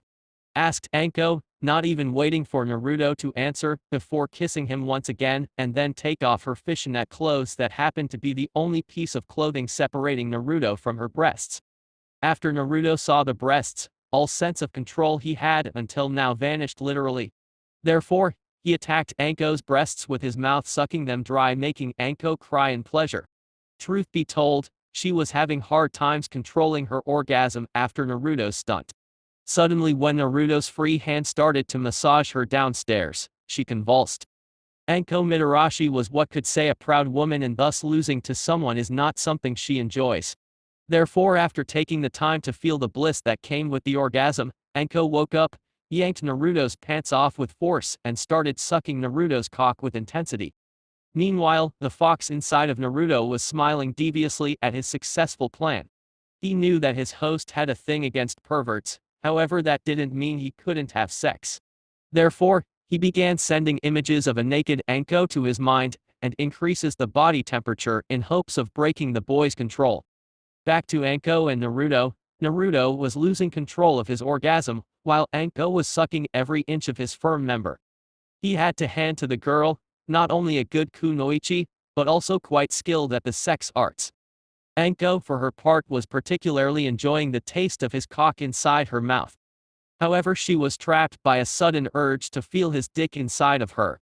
Therefore, while on top of him, Anko took of the rest of her clothes, and just put his member inside of her. To say Anko was enjoying it would be an understatement. After each thrust, Anko was becoming more and more aroused. And when she looked at Naruto's face, she bends her body close to his face in order to smash her lips with his own, as well as keeping the penetration. Naruto for his part was quite impressed to see that the snake mistress was enjoying his strong thrusts inside of her. He couldn't control the power of the thrusts inside her and was afraid that he would hurt her, but the stronger the thrusts were, the louder was her moaning for more. Therefore, when he moved forward to changing position, Anko didn't even hesitate and complied. Bending in all fours, Anko suddenly screamed in pleasure when Naruto putted his cock in with intensity. Anko happened to enjoy this position since Naruto could pull her hair back, and that was like a fetish to her. True to her fantasy, Naruto started pulling her hair while thrusting it inside with force. Oh god.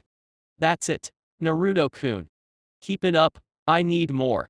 Screamed Anko, already on the process of convulsion, to which Naruto responded by giving one deep thrust, reaching Anko's inner walls. After a few movements, Naruto and Anko were going at it with both of them almost on the verge of exploding. Anko had already came with Naruto's dick inside of her, therefore her inner walls ended up squeezing his cock, making him moan even louder in ecstasy. When it was Naruto's turn to have an orgasm, Anko took his cock and sucked it once again, making Naruto lose all sorts of control, and simply released the fluid inside her throat. A few minutes later, both of them, now fully dressed, sit side by side. Naruto was explaining to Anko that he and the fox shared the same body, and that together they were one. Being that said, Anko understood his decision to take the blame for what happened, but he thought less of trying to convince him not to think like that, simply because he didn't even show that he regretted such decision. So, what are you going to do now? After what you've done, you can't stay here and wait for them to sudden praise you or something. Asked Anko, to which Naruto nodded. I was never in need of recognition from them in the first place, and you're right, I can't stay here, but not because this village would hunt me down or something like that. The longer I stay here, the more people will be hurt by Akatsuki just so that they can get to me. So, I made a secret request to Hokage-sama to be instated as a, said Naruto, and whispered the name of the position close to Anko's ear so that no one would hear. Anko, for her part, after hearing it, understood his idea. Becoming a hunter-nin would take him away from the village, therefore not endangering anyone. Akatsuki would search for him elsewhere, but they won't find him, simply because of a mask and a simple henge, changing the hair color. Well, Naruto, about what happened between us. Although that was the best sex I've ever had, it doesn't mean that we have feelings for each other. I for one didn't even know if you were dead or still alive since you disappeared for 3 years, and I bet you have feelings for that Sakura girl, right?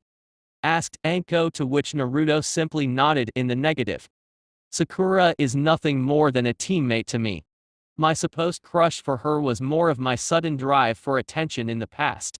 But while I don't have feelings for anyone at the moment, I can say that I don't consider you more than a potential friend.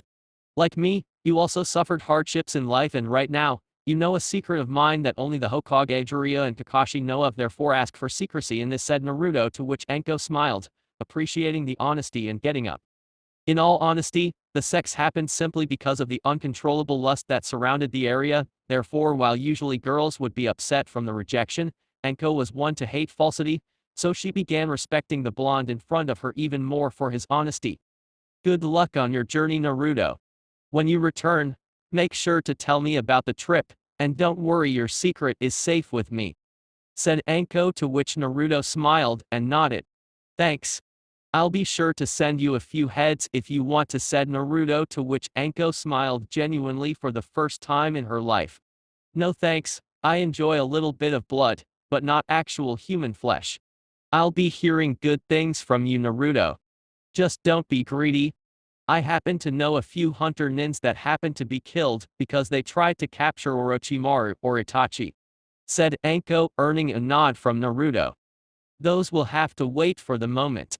I'm beginning with C-ranked missing nins for a while. After a while, I'll go to the B-ranked, therefore it's safe to say that S-ranked criminals will be the last of the list. I appreciate for the concern, though, said Naruto, earning a nod from Anko, who in turn smiled deviously out of sudden. And maybe we can have another go when you and the fox are in need of a woman's touch, said Anko before walking away, leaving Naruto sitting there with a side expression on his face, while Kyuubi smiled deeply inside his mindscape. Yep, indeed the most sadistic person alive, thought Naruto, to which the Kyuubi retorted, indeed she is, but that doesn't mean you didn't enjoy it, said the fox, making Naruto sigh. Stating the obvious. Chapter 3 Departure. It has been almost a week after the whole interaction with Anko happened, and now Naruto was seen slashing imaginary opponents with his now blazed katana. At first, he thought that the heat generated from the sword would hurt him rather profusely. However, Kyuubi assured him that when Naruto uses its chakra, the fire won't consume his body, simply because of how Kyuubi's control over the fire element is. Suffice to say, Naruto was impressed at know that Kyuubi was the true Lord of Fire. Furthermore, Naruto was quickly learning the Hukayakushin Fire Kenjutsu style and thus being able to wield the Furizure Free Spirit with ease now. After all, he not only got accustomed to the weights on his body, but the katana's weight as well. Naruto, now that your Kenjutsu training is done, will improve your ninjutsu part. I know that you already learned all the Futen jutsus and all of the Katan jutsus that I told you so far. But since you're going to be pretty much alone out there, you'll need to save as much chakra as you could. Therefore, chakra control exercise is vital. Now, summon 300 clones and divided them into 2 groups. One will practice tree walking, and the other will go to the lake for water walking practice. You, on the other hand, will do a new exercise, said the fox, to which Naruto nodded and turned to summon the 2 groups. After he divided them and set each group for their specific tasks, he turned to listen to the exercise that the fox would relate to him. Now, you'll be practicing meditation. The theory is simple: by closing your eyes and focus on your inside, you can manage to feel your chakra flowing through your chakra coils. The objective of this exercise is to be able to feel how much chakra you're using while on a technique or just channeling chakra to a specific part of your body. After this exercise, there is 2 high-level Katan jutsus that I will teach you. First one is a human one called Katan Career Enden Fire Style, Dragon Fire Missile Jutsu, and the other one is one of mine that I called Katan Makai no Kiron Fire Style Hell's Fury Jutsu, said Kyuubi, to which Naruto sit and closed his eyes, true to Kyuubi's teaching so far. Along the month period, Naruto was rather impressed by seeing this teacher side of the fox. While he was tough, actually more inclined to a slave driver, Naruto was able to learn a lot from the Kitsune, thus shortening the time needed for him to be able to take care of himself outside of Konoha. While he closed his eyes, he began what the fox said about channeling chakra through specific parts of his body, thus trying to feel such a flow. After a while, Naruto had already tried every parts of his body in efforts of feeling the chakra flowing inside of him, but he wasn't lucky at all. So far, he couldn't see if he was channeling more or less of the chakra necessary, and that was frustrating. Kyuubi once told him that this exercise was more to test his patience while channeling chakra, since it would get him to understand things more clearly without being driven by negative emotions. With Anko minus walking without a care in the world, among the streets of Konoha, Anko was heading towards her favorite restaurant in Konoha, the Dango store. Along the way, she wondered how she would have survived without being able to taste such pleasure in life. While she was walking, however, she noticed someone familiar coming from the opposite side of her and sighed at the person's sad expression on her face. Anko kind of sympathized with Kurena, not because she lost someone dear to her, but simply from pain in general. Kurena was somewhat of a friend to Anko, since she was the few amongst the ones from their generation that never mistreated Anko because of what Orochimaru did to Konoha. Deciding that a little comfort was in need, Anko approached the red-eyed Jounin with a smile on her face. "Ohio," Kurena shouted Anko, greeting, to which the woman smiled and nodded in response. After a while of greetings, Anko offered an invitation to eat some dango, to which Kurena accepted. So right now, both of them, having already ordered their respective plates, settled down in a table. Kurena was still looking down, clearly mourning over her lover's death, while Anko was trying to come up with something for conversation purposes. "So, how is your team?" asked Anko, clearly throwing conversation away, and even more clearly it was that Kurena wasn't on the mood to be talking about Team 8. "Sorry, Anko, since it happened, I haven't seen them yet. Hokage-sama assigned a temporary replacement for me, so they are out on missions. Other than that, I don't know much," said Kurena without even bothering to look at Anko's face. However, as Anko was about to ask another question, Nara Shikamaru entered the place and spotted the two kunoichis, and the look on Kurena's face at the death of his sensei. Truth be told, Shikamaru still wasn't accustomed to not smelling the intoxicating smoke that usually came out of Asuma's death sticks, but he at least was in terms with what happened and was on the verge of moving on. But seeing Kurena's saddened face proved to him that in her case, it would take longer to heal. "Ohio, Anko-san," Kurena-sensei said Shikamaru, not with the pretension of staying any longer than he has to, since he felt like interrupting their conversation, and it would be much troublesome to do a thing like that. "Hello there, Shikamaru. Join us if you want. I believe Kurena here would appreciate that you stay at least for a little while," said Anko, most likely begging for him to stay and bring up a topic that was worthy, also one that wouldn't increase Kurena's sadness even further. "Say, I was looking for Naruto. I wonder if any of you know where he is?" asked Shikamaru, making Anko sweat profusely and suddenly diminished the guy's intelligence rate. Here she was expecting him to at least bring up a harmless conversation, and instead the man asks for the man who, according to Kurena, was the one responsible for Asuma getting killed. True to her worries, Kurena clenched her fists at the sudden name and would attack Shikamaru had his shadow wouldn't appear and hold the woman's punch. After seeing what she would have done, Kurena withdrew her arm and apologized to the Chunin.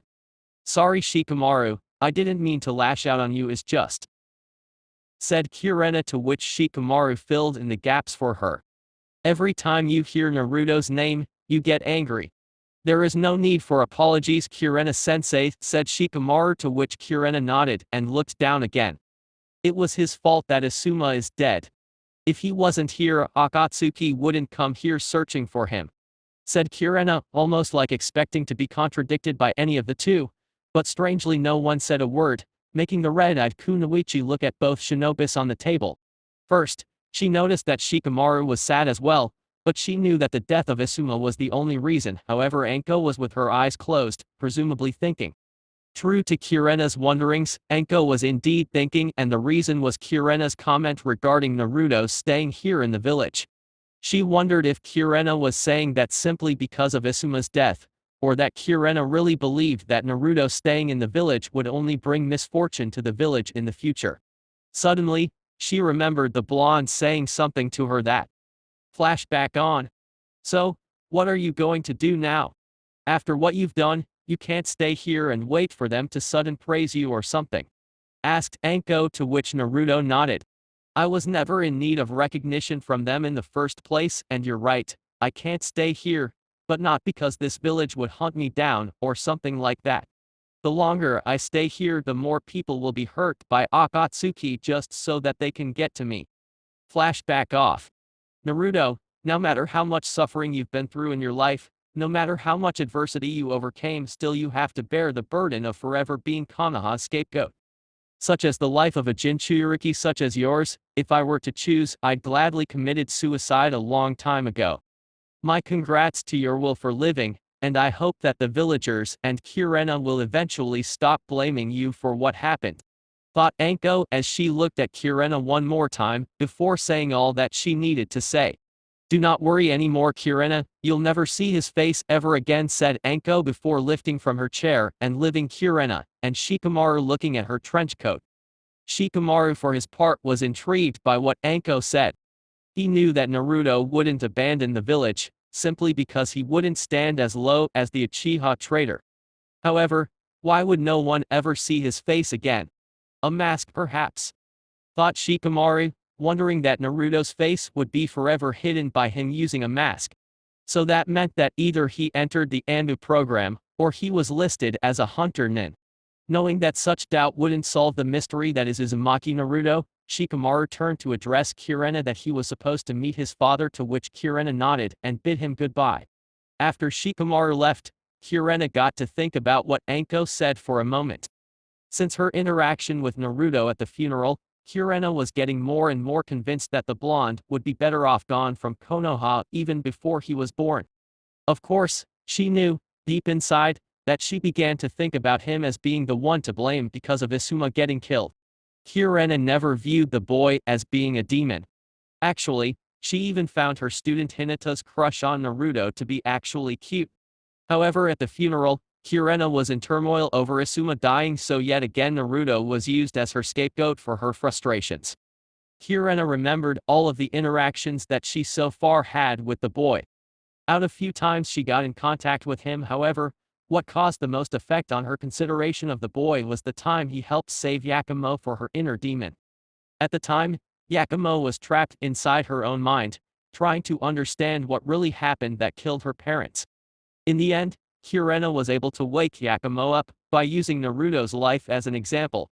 At the time, she actually respected the boy from keeping the fox demon at bay and even be able to endure the hatred of the villagers and even some shinobis who happened to lose their family. But now that Kurena lost her family supposedly because of Naruto, Kurena simply changed her whole idea of who was Uzumaki Naruto and blamed everything on him. She remembered seeing Naruto's eyes that moment at the funeral, and she was able to see guilt all over his face. Now that she recollected the events, she was able to see that the blonde was assuming all the blame for Asuma's death, without even worrying about the consequences of such act. After that, when he offered her the opportunity to take revenge from Asuma's death, he was simply abandoning his will to live only for her to take revenge from her husband's death. But why would he do something like that? If I decided to go through at the time, I would have killed him for sure. Would he let me do it? Thought Kurena as she was done eating and just playing with the remaining food. Suddenly, thoughts of Anko saying that she wouldn't see Naruto's face ever again made her wonder what would that supposed to mean. Kurena knew that Anbu was recruiting talented individuals to join their forces, but as much as Naruto grew, she knew that he wasn't prepared to become an Anbu. Even more, since he was still a genin. So that would remain the second ninja profession that required the usage of a mask. Oh no, he's going to become a hunter-nin, isn't he? He is going to leave the village. My god, is this all my fault? Thought Kurena. Reaching to a conclusion, Kurena got up from the restaurant, paid for the bill, and went towards finding the blonde for a little conversation. With Naruto minus. Looking at the mask that he was going to be wearing, Naruto was remembering when the leader of the hunter-nin program, aka his new boss, appeared this morning. Flashback on. A tall man wearing a hunter-nin mask and black overcoat approached the area where he was supposed to meet his new recruit. According to the Hokage, this person was talented and would be a fine addition to his program. Therefore, he approached the training ground at first to gauge this Uzumaki Naruto's abilities. He wasn't surprised by seeing what appeared to be 100 clones of the blonde, practicing katana ninjutsu while one of them was swinging a katana. After a while of watching and pretty satisfied, he approached the one holding the katana and presented himself. "Hello there, Uzumaki Naruto," greeted the man, to whom the real Naruto stopped swinging the sword and turned to look at the tall man wearing a hunter-nin mask. Naruto knew that today he would be receiving his gears and hunter-nin material. Therefore he wasn't surprised to see a hunter-nin in front of him. "Hello, do I know you? How do you know my name?" asked Naruto, just for the man to present himself without the need of saying anything wrong. "The name is of no relevance to you, soldier. Now, I got words from Hokage-sama that you wish to become a hunter-nin, and although she told me the reason as to why you want to become one, I for one don't care about it. Your reasons are your own. Now, I'm the hunter-nin leader, and as a hunter, you shall address me as leader-sama." "Got that, soldier," said the leader, gaining a nod from the blonde. "Okay, now here is your mask and an updated bingo book of Konoha's missing nin so far, as well as a book consisting of missing ninjas across the elemental countries. Your job is to hunt only Konoha's missing nin. However, should you eventually capture missing nins from other countries, you'll need to go there and collect the bounty on said person. Now, regarding our missing nins, since you can't come and go here every time you collect a head, we'll have to establish a connection between you and the hunter nin station here in Konoha," said the leader, to which Naruto nodded and proceeded with his idea for a link of communication. "Leader-sama, I already thought of a possible link between us. I'll summon Toad, summon Gamakichi, and he'll be responsible for establishing a line of communication between us," said Naruto. "That's fine. Now, you'll need to change your clothes if you want to survive out there. While you're wearing black, you're also wearing orange. Therefore it's safe to say that you'd be a sitting duck out there. So, before you start tomorrow, shop for another piece of clothing, preferably black, that won't give away your position. Now, good luck out there, said the man before vanishing and leaving Naruto alone on the field to think about it. Flashback off. Putting his mask on, Naruto got up and dispelled the clones, one by one, until memories of the last jutsu he would be learning entered his mind. The Hell's Wrath jutsu was considered high level, and Naruto would need at least 2 taels worth of Kyuubi to do this technique, so it would be like a last resort kind of jutsu. After that, Naruto left the training ground, heading for his house. On the way, Naruto was surprised to see that no one recognized him with the mask on. Therefore one from the rookie 9 passed through him, and no one knew that it was him. Sakura no Hinata Tenten Neji, Lee, Chaoji Kiba Shino. No one could spot the blonde when the mask was on. Seeing this, Naruto sighed, realizing that his path has began and thus, his past life ended. Upon arrival at his house, he saw the last person that would pay him a visit. Yui Kurena was there, sitting in front of his door, waiting for him to arrive. Naruto wondered if the woman would take his offer and strike his heart with a kunai. Getting ready, he approached the door with his mask still on, thus attracting the woman's attention. Kurena, for her part, saw the blonde already with the hunternin mask on and sighed, hoping that she wasn't too late to do what she intended to do. When Naruto stopped in front of her, Kurena gasped at the sudden growth. She remembered at the funeral that Naruto was barely bigger than Kiba's size, but now Naruto apparently was bigger by 2 sizes, thus showing that he must have been training non-stop to achieve this form. Also, Kurena managed to see the katana strapped on his back, and also knew that he didn't use one until now. However, when it was supposed to open her mouth, she couldn't from the words, much less let a sound escape, to which Naruto took as in his responsibility to start any sort of conversation. Kurena-san, what can I do for you? Asked Naruto, earning her attention and silently thanking his initiative so as not to look foolish.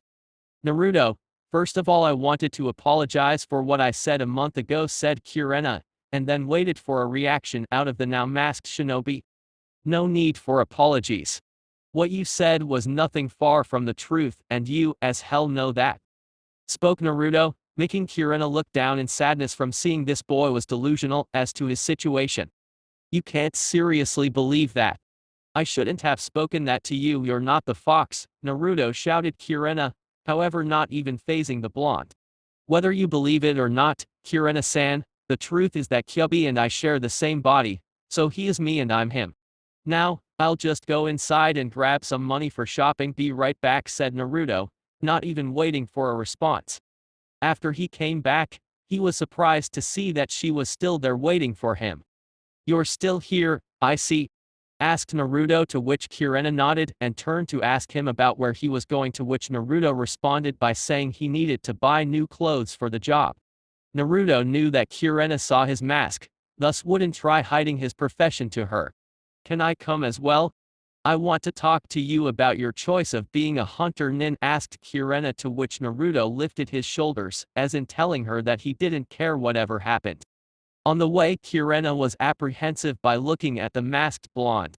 As a child, she had lots of nightmares concerning that mask, and now here she was seeing what looked like a bright young man, actually starting to scare her a lot. Naruto, why did you become a hunter-nin? Asked Kurena while walking side by side with the big blonde. Naruto, for his part, didn't trust her enough to relate his actual reasons, as well as the fact that he didn't want anyone trying to dissuade him out of it, so he simply gave her a vague response. Decided to give it a try, who knows, maybe I can find my vocation, said Naruto, not even bothering to turn his head to face the woman, much to her annoyance. You don't know what it means to be a hunter-nin, being a hunter-nin is tough, said Kurena, trying to dissuade him out of it, much to Naruto's annoyance this time. I didn't know you were a hunter-nin before, Kurena-san, since you know what it is to be one then. Now, I'm going inside to buy some black clothes for me, you can come if you so wish to, said Naruto, to which Kurena was already fuming at the boy's ability to piss her off. Careful, Naruto, you are pissing her off. While I enjoy seeing that face on people, you wouldn't like to be on her bad side, said Kyuubi, to which Naruto started to talk inside his head. My answers are serving a purpose. Getting her pissed at me will stop her from trying to dissuade me from leaving," thought Naruto as he entered the shop and went to the clothes section, while seeing the face of anger displayed by the jounin. Kurena, for her part, decided to breathe a little bit and forget about the blonde's attempt of pissing her off. After that, she began to scan the blonde's choice of clothes. So far, Naruto picked up what appeared to be a black coat. Also, he picked a fishnet shirt and went to the dresser to try it on, never once taking his mask off, making her wonder if he's doing this so as to remain inconspicuous amongst the crowd. When he went out of the dresser, Kurena had to give it to the guy. In a few minutes, he managed to find a style that well suited him and his new profession. Black cargo pants on the bottom, and an open black coat on top of the fishnet shirt. Also, he found some fingerless gloves, also black finishing with dark gray boots. Actually, if she wasn't a month ago blaming him for the death of her husband, she would find this new Naruto to be quite the looker, of course without the mask on. After seeing him paying for the clothes and leave the store, she sighed, knowing that his path was now chosen, and no one would change that. Now leaving the store, she ran to his side and started to look at his new look. Quite an enigma, this guy. He didn't even appear to be thinking about anything other than going forward. What is on his mind right now? Thought Kurena. Upon arriving at his apartment, he took off his mask and looked at Kurena for a moment. After this, Kurena forever felt like betraying her husband after seeing the blonde's face. However, she was awoken from her wonderings when Naruto turned to speak. "This will be last time we laid eyes with each other, Kurena-san. Whether we meet after this will be by pure coincidence. Take care of what and who's important to you," said Naruto, before giving his back to the woman and closing the door, leaving her outside without even waiting for a response. Truth be told, she was appalled by what she said, but then she knew that he was simply stating the truth of the matter. Hunternins were hard to be seen since they traveled constantly, and when they were inside the village, they used masks, so it was impossible for them to meet again outside of pure coincidence. Kurena also was happy to hear what he said for last. Needless to say, the blonde managed to get Kurena out of her misery from Asuma's death, and helped her wake up for life. "Naruto, I'll be waiting for your return, so that I can tell my son your story. I want him to meet the one who faced the adversities in life and strived to overcome them. Through your story, I hope to teach my son what it means to be a true shinobi that inherited the will of fire. Naruto, Genin of Konoha, Jinchuriki of the Kyubi no Yoko, and now Hunter Nin for Konohagakure. I'll do my best for the next generation to know of whom you are, and who are you about to become in the future. Until then, please watch out for yourself." The next day The next day, Naruto woke up to what was his last night's sleep inside the village walls. Strangely enough, he had the best sleep of his life. He dreamed about being able to see the world without worrying to come back, or even having to fulfill a mission. Since he decided to leave the first thing in the morning, he woke up at 6, and was already heading towards the gate at 7. Looking around, he saw the shops beginning to open for business, but very few citizens were on the streets, which was perfect for him. A couple of shinobis were visible, even 2 anbis that were patrolling the area, but other than that, Naruto didn't recognize anyone. Practically visualizing the huge gate in front of him, Naruto sighed, since right in front of the gate, there were a few recognizable people. Jiraiya, Tsunade, Kakashi, Anko, and strangely Uruka were there to see him off. Somehow they knew that Naruto would leave early and stood there waiting for his arrival. As to the group, they were waiting for Naruto to appear and leave to start his Hunter Nin mission. However, their sights were met by a big 6'2" man wearing all black from head to toe, Hunter Nin mask and blonde hair. Anko was the one who recognized the blonde, which earned the attention of everyone for 2 reasons. One was Naruto's outfit, and 2 was that Anko managed to recognize him, which made everyone grow suspicious of the snake mistress. Jiraiya already figured that the girl and Naruto got comfortable with one another and began to write some noted on his notebook, earning Kakashi's attention from being the #1 fan of Ika Ika, and Tsunade's fury. The result was Tsunade punching Jiraiya and Kakashi to grab the notebook and read the material so far. When Naruto stopped in front of the group, he was surprised to say that he didn't know what to say to them. Kurena was easy because he wanted to piss her off, however this group was the only one to whom Naruto could trust, however he didn't want them feeling sad that he left, or even trying to dissuade him of his decision. Luckily to Naruto, however, Kakashi chose to initiate the conversation. Naruto, contrary to what you might be thinking, none of us wishes to dissuade you of anything. We just wanted to wish you best of luck out there, said Kakashi with a smile behind his mask, to which Naruto just nodded and took off his mask, surprising everyone present.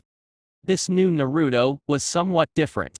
His eyes' expression didn't have any doubts of what the blonde was about to do, and by looking at him, everyone somehow felt it was right for him doing this. True to their analysis, Naruto was actually confident that this was the best vocation for him. Also, he would protect the village by leaving them. By now, news of his fake travel to visit Jiraiya's network was already public, therefore Akatsuki would be out there trying to search for someone that doesn't exist anymore. I appreciate it, Kakashi-sensei. Well, I don't know what to say other than thank all of you for being here to see me off. Some of you just now entered in my life, but others were there for me since the academy. Please take care of yourselves and I'll be in touch through letters, or when I come back occasionally. Until then, though it would be unlikely that any of you will be hearing from me, said Naruto, earning nods from the group. Seeing that no one chose to speak anymore, Naruto bid them all goodbye and proceeded to walk away from the village. Meanwhile, the group was talking between them about the blonde. Do you think he'll be okay out there alone? Asked Tsunade, to which Kakashi replied by saying that he could take care of himself. Uriko was amazed by the blonde's growth since the academy, and concluded that the blonde would be every missing nin's nightmare some time from now. Anko was seizing him up to bottom and remembering the interaction they had together. Wow, he is even bigger than before. Good luck Gaki, and come back for more if you like, thought Anko as she licked her lips. With Naruto minus. After about an hour of walking, Naruto looked behind only to see that the village was barely visible anymore. Smiling, he turned again and went forward to his first target of the book. Last night, before going to sleep, Naruto studied the bingo book with care in order to gauge his opponents. Starting from the C-level missing nins, Naruto was stunned to see one man named Naruto listed as C-level missing nin. According to the bingo book, the man was responsible for raping some Konoha civilians and then leaving the girls at the park naked and blood all over their bodies. Thinking of the Nara clan, Naruto didn't actually know much about them outside their unrivaled skills on shadow manipulation. According to the bingo book though, Shisho's abilities with the shadow manipulation was limited to the shadow binding, being that the clan's weakest technique ever. Also, it says the man barely received the promotion to Chunin from showing proficiency with Suton ninjutsu, so Naruto would have to be careful of the guy. Naruto was stunned to see that the bingo book wasn't only describing the man's abilities and reason for defection, but also his whereabouts. According to the book, Shisho was found near the border between Wave and Fire Country. Apparently, he was residing in a village close to the border, and it wouldn't take long to find him. Already on the move to Wave Country, Naruto remembered his first trip to Wave Country that took 2 days traveling. However, that time his team was walking since they were supposed to be escorting a civilian. Now jumping through trees, Naruto was remembering that particular mission and how ill his abilities were at the time. Not to mention how much you pissed your pants when the demon brothers attacked you, said Kyubi, on the verge of exploding himself in laughter upon imagining the scene, much to Naruto's discomfort. Please refrain from remembering me of moments such as these, okay? At least when Orochimaru was against me, I happened to put a good fight, thought Naruto, thus talking to the fox in his mindscape. If it weren't for me, you would have become snake food back then, said Kyubi, laughing his off right now, making Naruto wish to come inside the cage and shove a Rasen Shuriken up Kyubi's butt so as to teach a lesson.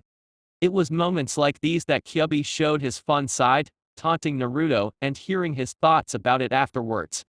Still, as Naruto traveled towards Wave Country, he couldn't help but think of the time ahead of him. He had Kyubi to talk to, he could even summon Gamakichi for a little game, but other than that, he really didn't have anyone to talk to. Even worse was the fact that he couldn't mingle very much with others from fear that news of his whereabouts wouldn't be safe anymore.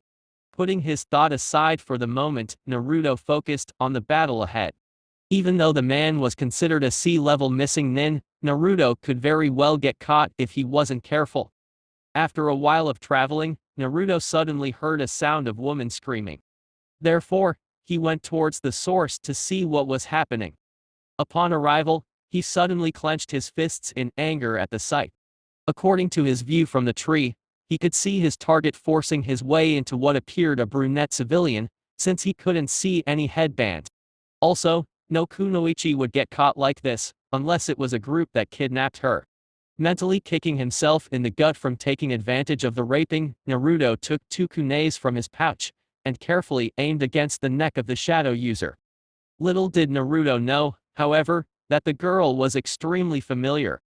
Tsunami was visiting a couple of friends who were residing in the village closest to the border between Wave and Fire Country when this man captured her by using his shadow. No, she was forever cursing her existence, as the man was literally taking advantage of her fragile strength. Tsunami was by no means naive about such a thing happening to her eventually, however, because of the peaceful times in Wave Country, now thanks to a team of Konoha ninjas, she thought she wouldn't have any trouble. However, when this Shisho character caught her, she was defenseless. As the man was sticking his dick inside of her heart, Tsunami was crying like she hadn't cried before in her life. Such an event would forever haunt her.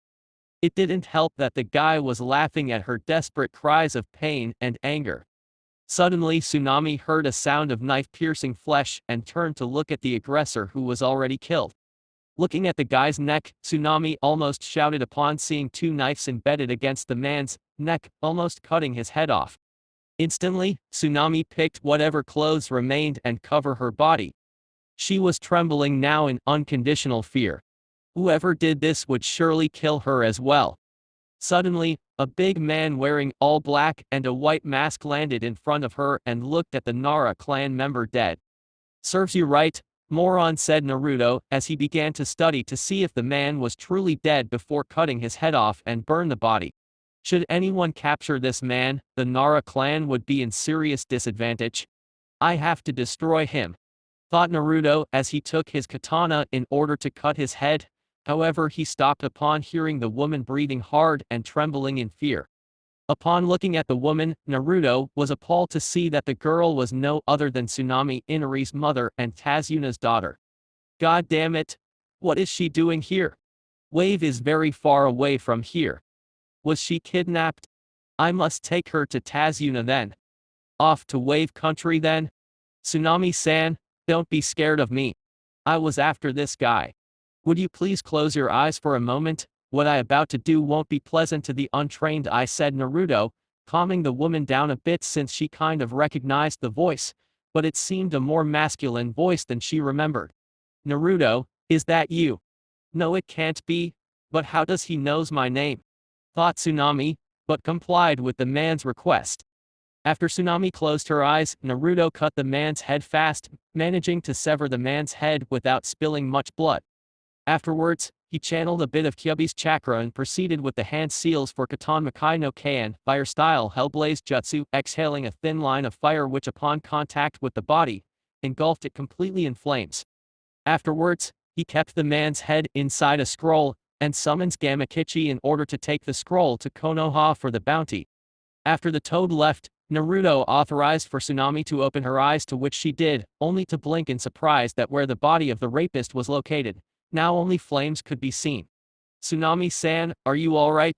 asked Naruto, but was surprised that Tsunami flinched from the sudden touch of his hands. Nonetheless, he sighed and left the woman be for the moment. He didn't know how to deal with post-traumatic disorder, but he needed to take Tsunami to Tazuna. After a while of waiting for the woman to stop shaking, he heard the faint whispering of his name from the woman and turned to look at her. "Yes, it is me, Tsunade-san. However, I can't take off my mask out here in the open. Here, take my jacket, and cover yourself. We'll need to take you back to your house," said Naruto before taking off his blouse and handing over to Tsunami, who appreciated the gesture and dressed the black jacket. "Thank you, Naruto-kun. Once again you come to the rescue, isn't it?" asked Tsunami, already breathing more relaxed, to which Naruto just nodded. The Hokage's office minus. Back in Konoha, Tsunade and the leader of the hunternin division was talking about the new recruit. Tsunade was surprised to see the man complimenting Naruto's abilities both with the sword and ninjutsu. Suddenly, when Tsunade was about to open her mouth in agreement towards the man's assessment of Naruto's abilities, when Gamakichi appeared in the office, carrying with himself a scroll that Naruto handed to him. Message from Shi Death. For you, hunternin, said the toad, handing the scroll, to which the man opened and started to read. Leader Sama, I found sea-level missing nin Nara Shisho on the way to Wave Country, continuing his favorite activity with a civilian. I took advantage of the situation and embedded his neck with 2 kunes, thus killing him as per my assignment. Below this letter lies the kanji for his head. It goes without saying that I already burned his body and by now his ashes must be reaching Iwa by now. After reading, the leader smiled behind his mask and released the dead man's head, holding the man's hair with his hands. He began then to analyze the man's expression and smiled upon seeing that the man was caught by surprise. Also, the leader was surprised by the clean cut near the man's neck, peculiar to a katana. Meanwhile, Tsunade was appalled by the man's smile over seeing a dead man's head, also wondering if Naruto was the one who actually did this. Uzuki-san, I would appreciate if you didn't do that in front of me, it's rather appalling just to watch, said Tsunade, to which the man known as Uzuki Geishi, your Gaz uncle, offered his sincere apologies. My apologies, Tsunade-sama, I was just admiring my new recruit's work some. Gamakichi, take this scroll and hand it to Shi. It will cover the amount for a C-ranked missing nin as well as beating an old record of mine. This guy is interesting, said Geishi before vanishing, leaving Tsunade and Gamakichi alone in the room. Gamakichi, when you saw Naruto, did he look disgusted by doing this? Asked Tsunade, slightly afraid of seeing someone as Naruto lose his innocence for good. No, Tsunade-sama, bro was quite normal. Although, I'd refrain from judging him because of this. According to bro, this man was raping an old friend of his, so I believe what he did was just. Anyway, he must be waiting for me to arrive with the payment, said Gamakichi, to which Tsunade nodded, and then the toad vanished, leaving the blonde Hokage alone. Naruto, you have to attain your level of humanity in order to come alive from this job. The more you kill, the more you'll appreciate doing it again. Be careful out there, thought Tsunade. With Naruto minus. While Gamakichi was getting his bounty regarding his first kill, Naruto was talking to the older woman, now more comfortable to what happened. Since the guy wasn't able to finish the raping, Tsunami would eventually get over it. Would the man finish the job, Tsunami would be scarred for life. The woman was surprised to see this new Naruto in contrast to the one she met almost 4 years ago. The Naruto she knew had this spark within him that was able to make everyone smile. This one, though, was more reserved, collected, and strangely more mature than normally a man would be at his age. Tsunami was also surprised about Naruto's choice of profession, seeing that Naruto would always travel alone without a soul to talk to or release some stress. At some point, Tsunami asked about the other ones from Naruto's team, to which Naruto promptly responded by saying that Sakura and Kakashi were the same as usual and Sasuke was training under a strong ninja. Tsunami wouldn't know of Orochimaru, thus telling her that Sasuke was now a missing nin wouldn't be really relevant. When Gamakichi arrived with the bounty and then disappeared, Naruto got up and ushered Tsunami to get up as well. Smiling at him, Tsunami felt a wave of safety, and all of that was thanks to the blonde. Somehow, the whole story of being raped was the past, and now she would come back to her house and everything would be okay. All thanks to the blonde who by now was her hero. Are you some kind of angel, Naruto-kun? Asked Tsunami, surprising Naruto a lot from hearing that term for the first time. You can see the irony of this, isn't it? The one with a demon inside of him being called an angel, said Kyubi inside his mind. Angel?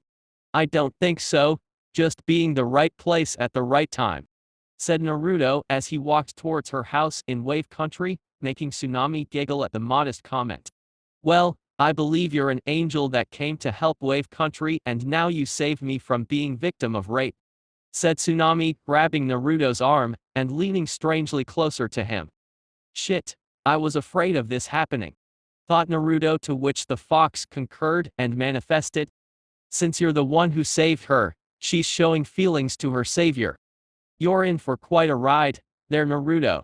However, this Tsunami is quite a looker, don't you think? Maybe you could get a rise at her before dumping her at her father's house, said Kyubi, to which Naruto sighed, seeing that the fox was helpless. Pervert Kitsune. That would be wrong. I'll admit she is pretty and all, but she is vulnerable right now. Her head is a mess right now, I can't take advantage of her, thought Naruto, making Kyubi growl and mumble about stupid blonde, and his politically correct behavior. However, the fox wasn't the problem this time. Naruto was afraid that she would get physical with him, if the whole feeling his arm was any indication. Tsunami for her part was indeed feeling the blonde's arms, and was quite mesmerized by the size and shape of Naruto's biceps. Naruto could have sworn at some point, he heard a little moaning from the woman while groping his arms and now his chest. Tsunami-san, what are you doing? Asked Naruto, now getting uncomfortable with the woman's hands caressing his chest. Nothing, Naruto-kun, I was just getting to feel your body a little bit. I was under the impression you were enjoying. You aren't dating anyone, are you? Asked Tsunami, now making Naruto really uncomfortable. Of course, he liked the feeling of a woman's touch just like any other man, especially one at his age. Don't get me wrong here, Tsunami-san, I was enjoying, and no, I'm not dating anyone. However, you've just been through a traumatic event, therefore what you're doing is just because I was the one who saved you, said Naruto, almost on the verge of begging the girl to stop so as to avoid having to reject her. Naruto, I appreciate the concern and all, but I assure you that no feelings will arise from me about you. I just wanted to release some stress. This was a much stressed situation for me, and I'm now in need to blow off some steam. You don't have to worry about me having feelings for you, Naruto-kun. You're a great guy and someday will make a girl really happy, but right now, I'm needy and I want right now, shouted Tsunami, almost on the verge of scandal, to which Naruto sighed, seeing no other alternative. Yeah, right. Just admit that you wanted to have sex with her, and you'll feel a lot better, said Kyubi, to which Naruto nodded. Man first, Anko, now Tsunami, said Naruto, to which the fox scowled at him from sounding like complaining. Dear Shinobi, I feel so sorry for you. That snake lady almost rocked your world, and now this woman is in need for some hot sex. What do you think she'll do to you, he? Asked Kyubi while laughing like a perverted demon. Okay, Tsunami-san. We'll be arriving at a village shortly. Once there, we'll rent a room, said Naruto, to which Tsunami nodded and began daydreaming about feeling a man's body for the first time since Keiza. At the hotel minus. After the temporary couple rented a room, Naruto took off his mask for the first time since leaving Konoha. After that, he quickly closed the drapes and turned to see Tsunami approaching him. Naruto was getting excited just by seeing the way the older woman walked sexily at him, swinging her hips in a teasing manner. However, Naruto was in control of his body, therefore he waited for Tsunami to come over to him so that they could begin. When the brunette stood face to face with Naruto, she reached his cheeks with her left hand and began caressing it as she landed a fierce kiss on his lips. Naruto, however, was already lost in control, simply because of Tsunami's soft hands caressing his weak spot. After the initiation of the makeout section, Naruto used his both hands and began to caress Tsunami's body by either embracing her or caressing her butt a little bit. Tsunami, upon feeling Naruto caressing her from behind, smiled at the boy. No. Man's initiative. Aren't you hot inside all these clothes, Naruto-kun? How about we take it off so I can feel your whole body, whispered Tsunami in a sexual tone, making Naruto smile and enter the game of teasing he held dear so much. Of course, Tsunami, wouldn't like to keep you waiting, now would I? Minus, said Naruto as he took off his jacket and his fishnet shirt, leaving his upper body visible to Tsunami, who by chance began caressing every inch of it with blood running down her nose a little bit. While Tsunami was passing her hand on Naruto's chest, Naruto's hand was already massaging the girl's breasts, making her moan quite a bit, arousing Naruto even more than he was before. Remembering on the whole blowing off some steam, Naruto bent towards her neck and began to lick, earning more moans from the brunette. Not one to lose a teasing battle, Tsunami grabbed Naruto's hair and pulled it, sending his head up, leaving his neck wide open for attack. After she initiated the tongue sequence, Naruto pretty much lost control of his will. The way Tsunami was sucking his neck, Naruto was proud to say that he never felt better in his entire life. "You like this, don't you, Naruto-kun? You like how my tongue licks your entire body?" teased Tsunami, who in turn was thrilled to have such control on a man like Naruto.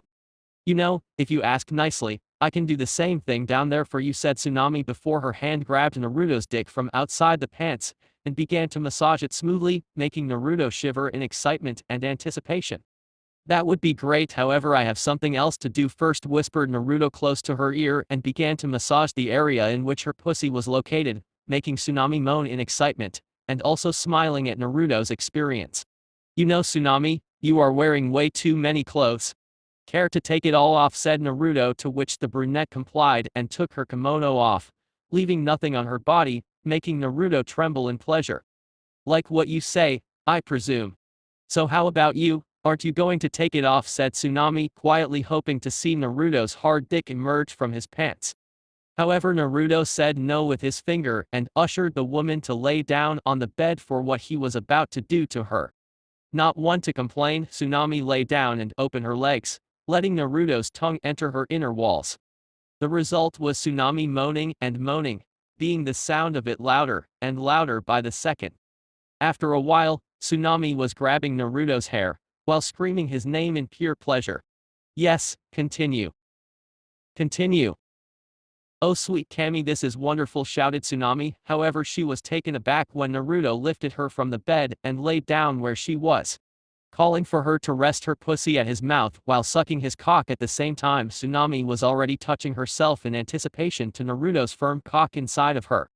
Naruto found that Tsunami's tongue abilities were amazing, and while him was pleasuring her while licking her inner walls, Tsunami was doing a rather fine job sucking every inch of his cock. However, Naruto's licking proved to be too much for the older woman, who took his dick off her mouth and started screaming in pure lust. "Oh my god. I'm coming. Wow, this is terrific. Oh my god," mumbled Tsunami, as she came at Naruto's face hard. Naruto-kun, you made me come and now it's my time to make you come, isn't it?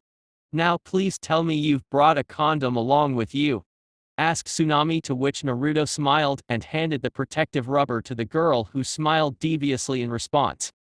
After opening with cautious, so as not to waste it, Tsunami grabbed Naruto's cock and put the condom in, guaranteeing their night for good. After that, Tsunami grabbed Naruto's cock and placed it inside her pussy before proceeding with the up and down movement. To say Tsunami was surprised with the feeling, it would be an understatement. When Naruto's cock filled every inch inside of her, Tsunami could only scream out of pleasure. It didn't help the fact that Naruto bent over and started sucking her nipples while he was humping the brunette. "Wow, Naruto-kun, I never knew you're so experienced at this. You already made me come, and now your cock will make me come another time as well. Please go faster," mumbled Tsunami, to which Naruto complied and speed things up a bit, making Tsunami shout even more in pure lust. "Kami, it's so amazing. This feeling is so amazing," shouted Tsunami, as she was now holding her hair with her hands while feeling Naruto's cock filling her up inside. After a long fucking section, Tsunami and Naruto switched positions, and the brunette was on all fours this time. Getting the picture, Naruto kneeled behind the woman and thrust his cock slowly, to which Tsunami moaned.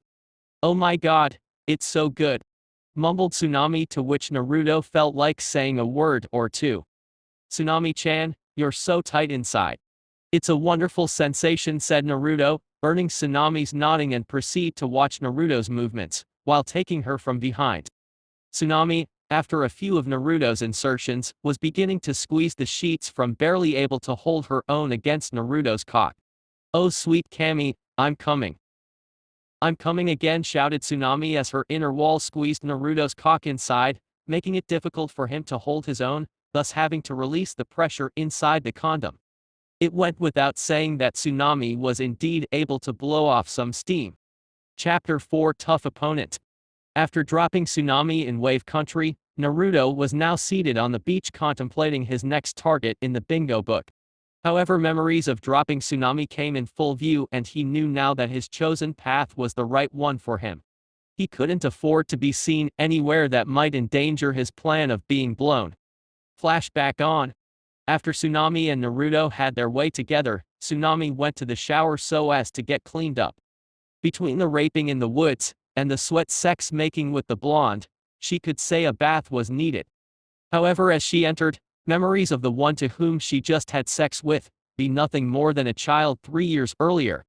Tsunami never in her life saw someone change from child to grown-up in just 3 years, and this scared her a little bit. When the water came down though, Tsunami smiled upon being able of doing this yet again. However, because of her savior, she would be able to see her family again and do all the things she most treasured in life. When she got out, she was surprised to see that the blonde was already dressed and wearing his mask, while telling her to speed things up. "Tsunami, we have to go. I can't stay any longer than this. I need to be on the move, and I need to take you back to Tazuna's house," whispered Naruto, to which the woman nodded, and then the two went out of the room. Once Naruto paid for the room, he and Tsunami were on the way to Tazuna's house. After a while, the great Naruto bridge was upon them, and Naruto couldn't help but show his surprise at the name, while Tsunami giggled. "I told you are our hero, Naruto. My father dedicated this bridge to you in sign for your efforts in beating Gato, as well as returning light into Inari's eyes," thus the villagers. "Come, our house is no longer where you thought it was," shouted Tsunami, to which Naruto complied, and followed the woman to Tazuna's house. "Tsunami, when we are inside, please don't tell Tazuna or Inari who I am," said Naruto, earning a look of surprise from the woman who didn't see that coming. "Why not? Inari would be thrilled to see you." "What's the matter?" asked Tsunami, though shocked by hearing what Naruto said to her. "I can't let your family be submitted to interrogation just so that my enemies can find me and trust me. They have eyes everywhere," said Naruto, to which Tsunami sighed, but complied with the request. When the woman knocked the door, Tazuna was the one who answered, and immediately hugged his daughter. "Tsunami-chan, you're home? I was so worried about you leaving. Was your trip okay? Who is this fellow with the mask? Is he a ninja?" asked Tazuna, to which Tsunami responded. "Unfortunately, father, a missing nin captured me and tried raping me. This hunter nin here saved me and brought me back here," said Tsunami, while pointing to Naruto, who in turn turned to study the drunk in front of him to see if he would be able to recognize the blonde. Tazuna looked at the man and hugged him while screaming words of appreciation over and over. "Tsunami-chan, I'm sorry, but the next time you travel, I'll be calling Konoha for an escort mission. We can't let that happen again." "Ah, Hunter Nin, don't you want to come in and have something?" asked Tazuna, showing his hospitality, to which Naruto waved it off. "No thanks, Tazuna-san, I believe I would be interrupting your privacy. Also, I have some business to attend to," said Naruto, to which the old man nodded and said his goodbye to the shinobi. Naruto greeted everyone goodbye and fixed his eyes on Tsunami to say a silent thank you, to which the woman acknowledged and nodded in response. Flashback off. Naruto was able to recognize some people looking at him in suspicion while in wave, so he needed to vanish. After that, he appeared on the beach and took his bingo book for his next target. Using a red pen, he made a huge cross on Naruto's page indicating that he was already killed, thus moving on to the next page. C-ranked missing nin called Mikoto Shinji was banned from Konoha because of the murder of his genin comrade on a mission near T Country. At the time, Shinji blamed the enemy for casting a genjutsu on him, thus manipulating him to kill his comrade. However, according to the report made by the responsible jounin at the time, stated that no genjutsu was ever casted, and thus eliminating the man's only line of defense. As for his location, his last whereabouts were near Suna village, where he tried establishing himself within one of their villages. I think I'll pay a visit to Gaara, maybe he has some information about the man," thought Naruto as he got up and left Wave Country by once again passing through the bridge that was nominated after him, even though if it wasn't for Kakashi, Zabuza would have killed all of them without even breaking a sweat. However, there was something he wouldn't ever say it to the Silver Man's face. After stepping his foot on Fire Country, he picked up a map and draw his trip to Suna. From where he stood, he would have to cross the entire fire country, then passing by river country, thus enter the desert that is wind country. After a day, perhaps a day and a half, he would reach the hidden village. Remember that you're not supposed to be seen, so you'll need to contact the Kasuke without anyone from the village seeing you, advised Kyubi, to which Naruto nodded and thought. I know that. I'll just have to figure something out when I arrive there. Wind country is very big, I'd be searching for Shinji endlessly, thought Naruto, to which the Kyubi turned to think. Presenting yourself as a hunter-nin from Konoha would draw suspicions, however if you try getting in by using henge then I believe it's safer, said the fox. In order for that to work, though, I'll have to sneak in the village from another way other than the gate. I'll need to stay in a hotel and then reach Gaara, thought Naruto, to which the Kyubi manifested his consent and proceeded on his trip. Crossing fire country would take a day if he uses chakra to give a little push. That being said, Naruto channeled some chakra through his feet and started the trip. Along the way, he was focusing chakra on his nose as well in order to sense when danger would arise. In Konoha, Tsunade was reading some report about a mission when Kakashi arrived to talk. What can I do for you? Kakashi said Tsunade, to which Kakashi took his eyes off his book and looked at the blonde Hokage. Are we going on that line, Tsunade-sama? I need to know the fake story so Sakura won't ask. Also, I believe that we need to contact Kurena and Shikamaru, seeing that he is now the one responsible for Team 10 Inches, asked Kakashi, to which Tsunade sighed and nodded with the jounin. Also call Jiraiya, he'll need to run some counterintelligence on this one, said Tsunade. After all were gathered in the room, Tsunade addressed them all at once. Greeting everyone, I called this meeting to discuss Naruto's situation inside of Konoha. Shikamaru, even though you're not a jounin yet, you are here as responsible for Team 10. Some of you know and some of you don't, but Naruto, since 2 days ago, became a hunter-nin for Konoha. Also, yesterday I received his first victim. Naruto was expelled from Konoha from being responsible of many rapes throughout Konoha. Naruto caught him trying to rape yet another girl, and he was eliminated, said Tsunade, before earning a look of surprise from Shikamaru, who could only mean that he knew the man. Before you ask, Shikamaru, he was your half-uncle. Also, I'm here to tell all the ones who don't yet know that he chose this job so as to take Akatsuki off Konoha. However, in order for them not to know about Naruto, he proposed ensuring him a mission to meet the pervert here's spy network. Now as to his real documentation, it will be locked inside this office at all times. As of this moment, Naruto's whereabouts will be labeled as a B-ranked level secret only until he returns to being a regular shinobi. Any questions? Asked Tsunade, but surprisingly Kurena only nodded and Shikamaru was silent. Kurena-san, I understand if you're uncomfortable talking about H, said Tsunade, but was interrupted by the woman who smiled and addressed everyone. It's not that, Hokage-sama. I realized that the death of Asuma was what drove me to say all those things to Naruto, and I apologized to him. Also, he told me of the hunter-nin position. However, I'm afraid to say I tried to convince him to back off the position, but he didn't even listen to me. That kid only bothered going forward, thus not dwelling on the past. I thought that he would have trouble, but I guess I was wrong, said Kurena, to which Tsunade smiled and turned to explain a little thing about Naruto's job. Only for your knowledge, I'll be explaining some aspects of Naruto's job. First, Naruto received 2 books, one being the bingo book of our missing nins and another that all hunter nins and anbis have it as well, that is a gathering of missing nins from all of the elemental nations. His targets are the one from the bingo book, and he receives the reward that anyone would receive by killing the man. So far Naruto is on the C-ranked pages, thus killing only the ones he can beat. After a while, he'll start taking on B-ranked, then A-ranked. However, I intend to revoke his hunter-nin license when he reaches the S-ranked ones. As of right now, only 3 ninjas are listed as S-ranked missing nin, and those are Uchiha Sasuke, Uchiha Itachi and Orochimaru, said Tsunade, to which Kakashi nodded, and this time Jiraiya moved in. I wouldn't agree with you on this point, Tsunade. You forgot that you're not talking about Naruto anymore.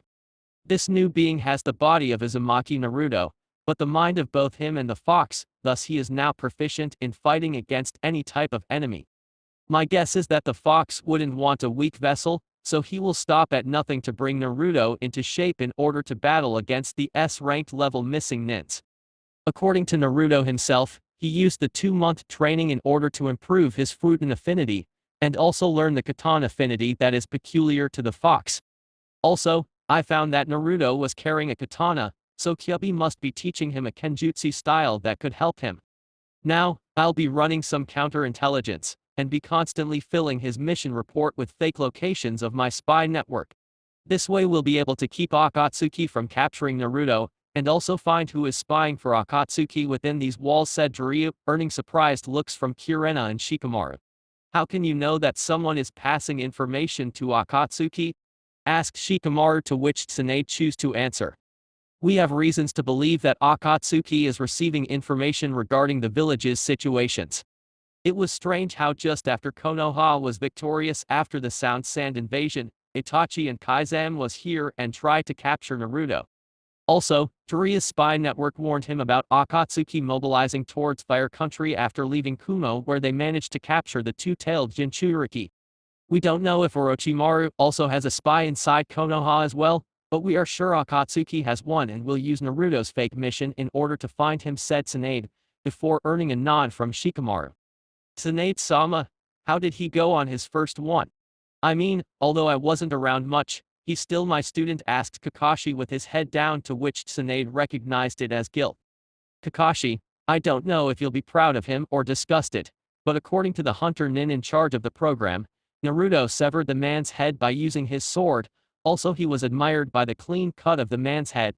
To a hunter-nin, Naruto was efficient. To a human being, I would say he was vicious, said Tsunade, to which Kakashi nodded.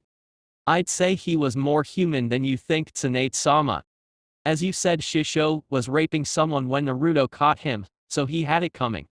Naruto doesn't kill just for the kill, at least from what I know of him, said Kakashi, to which Tsunade nodded. I just hope you're right, Kakashi. Being a hunter nin for so long can really change a man, and even though the missing nin deserves punishment, a hunter nin won't take anything to consideration and just kill him should the opportunity arise, said Tsunade, to which everyone nodded except Shikamaru. This was the path he chose by himself for himself. Maybe he'll become a vicious killer, maybe he'll become the only capable of dealing against our toughest opponents. It's too troublesome, but as Kurena-sen said so herself, Naruto only looks forward, and won't stop at nothing so that his goal, whatever that is, can be fulfilled, said Shikamaru, once again receiving nods from the group. We all hope so, Shikamaru concluded Jiraiya. With Naruto minus back to the hunter nin, he was already half away from reaching River Country, so he decided to take a rest. While resting for a bit, Naruto was considering his next step for training. Even with the 2 months training, he knew he could take a B-level missing nin, however A and S1s were obviously 10 times as tough, so he needed to train and gain more knowledge. You needn't worry about Kenjutsu and Katan ninjutsu training. I have plenty of material for us to practice. However, we have to do something about your affinity. As of right now, I believe you have the equivalent of Futon chakra control as of Asuna Chunin. You need to be on par with a Jounin in terms of skill to be able to beat a ranked missing nins. Maybe you could ask this Gaara person if we would share some exercises or at least 2 high-leveled Futon techniques, told Kyuubi, to which Naruto nodded, but was somewhat uncomfortable with simply entering and asking for the Kasuke to share his village's secrets, thus sending the impression of espionage. However, he thought that asking wouldn't hurt to ask. After 30 minutes have passed, Naruto got up and continued his trip. While traveling, he was considering the last time he was in River Country and the time Gaara was captured by Akatsuki. He knew that River Country was famous for its hot springs. So he would find a hotel near one and simply relax a bit, even if he has to do it under a henge. A couple hours later, he was crossing the border of River Country and out to find a place to stay for the night. Camping outside was out of the question, since he then needed to be on guard for possible threats, and wouldn't be able to rest at all. After finding a hotel with hot springs, Naruto asked for a room. Quickly shutting the drapes, so as not to call attention, he took his mask off together with his clothes so as to take a nice long bath. He let go of the idea of joining the hot springs simply because it would be extremely tiring to use henge, thus not being able to rest. All you need is a couple hours of sleeping while I take away the strain on your muscles from the trip, said Kyubi, to which Naruto nodded and proceeded with the shower. After that, he summoned some sleeping clothes and just let his eyes slowly close as he got accustomed to a nice bed. The next day, Naruto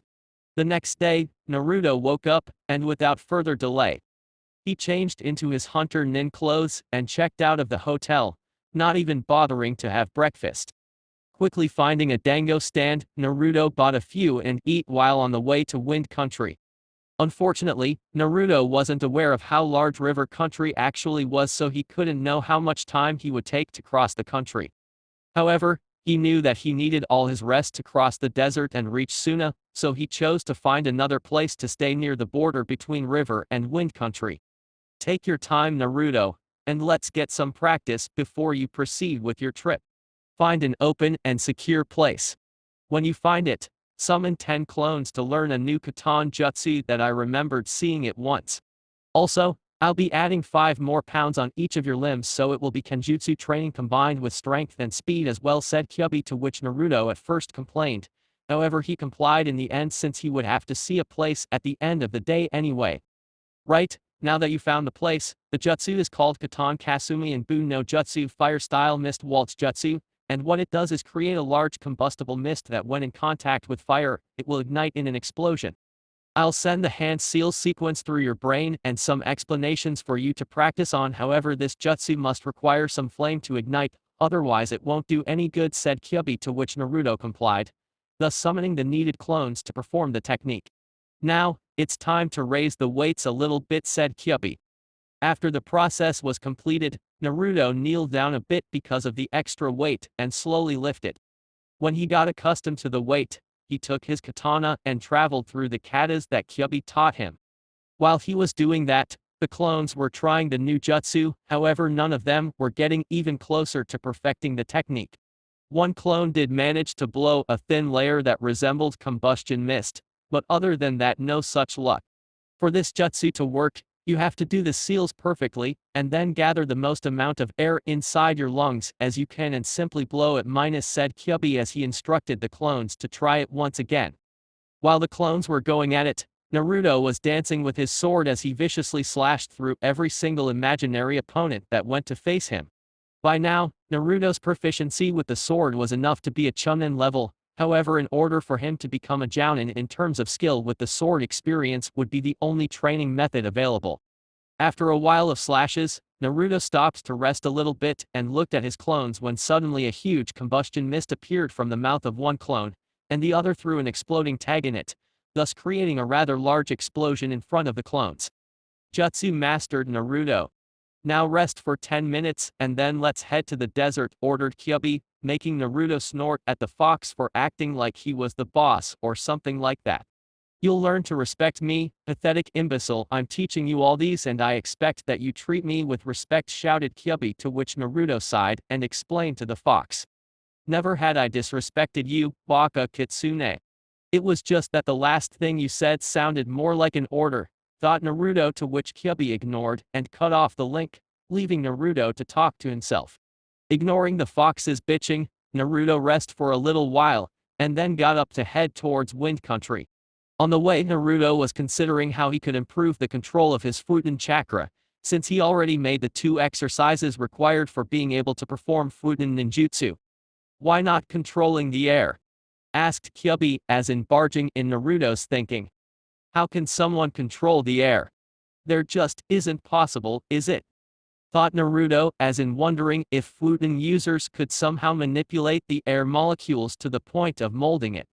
A few ancient Futon users in the past were able to control the air to an extent, but I never put my hand in this, because it's not within my elemental limits.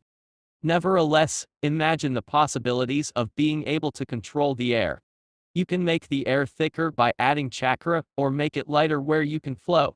You could also control it to the point of being able to increase air pressure, or even gravity, if you concentrate hard enough, mumbled Kyubi some of his knowledge, to which Naruto smiled at the prospect of being able to do such a thing.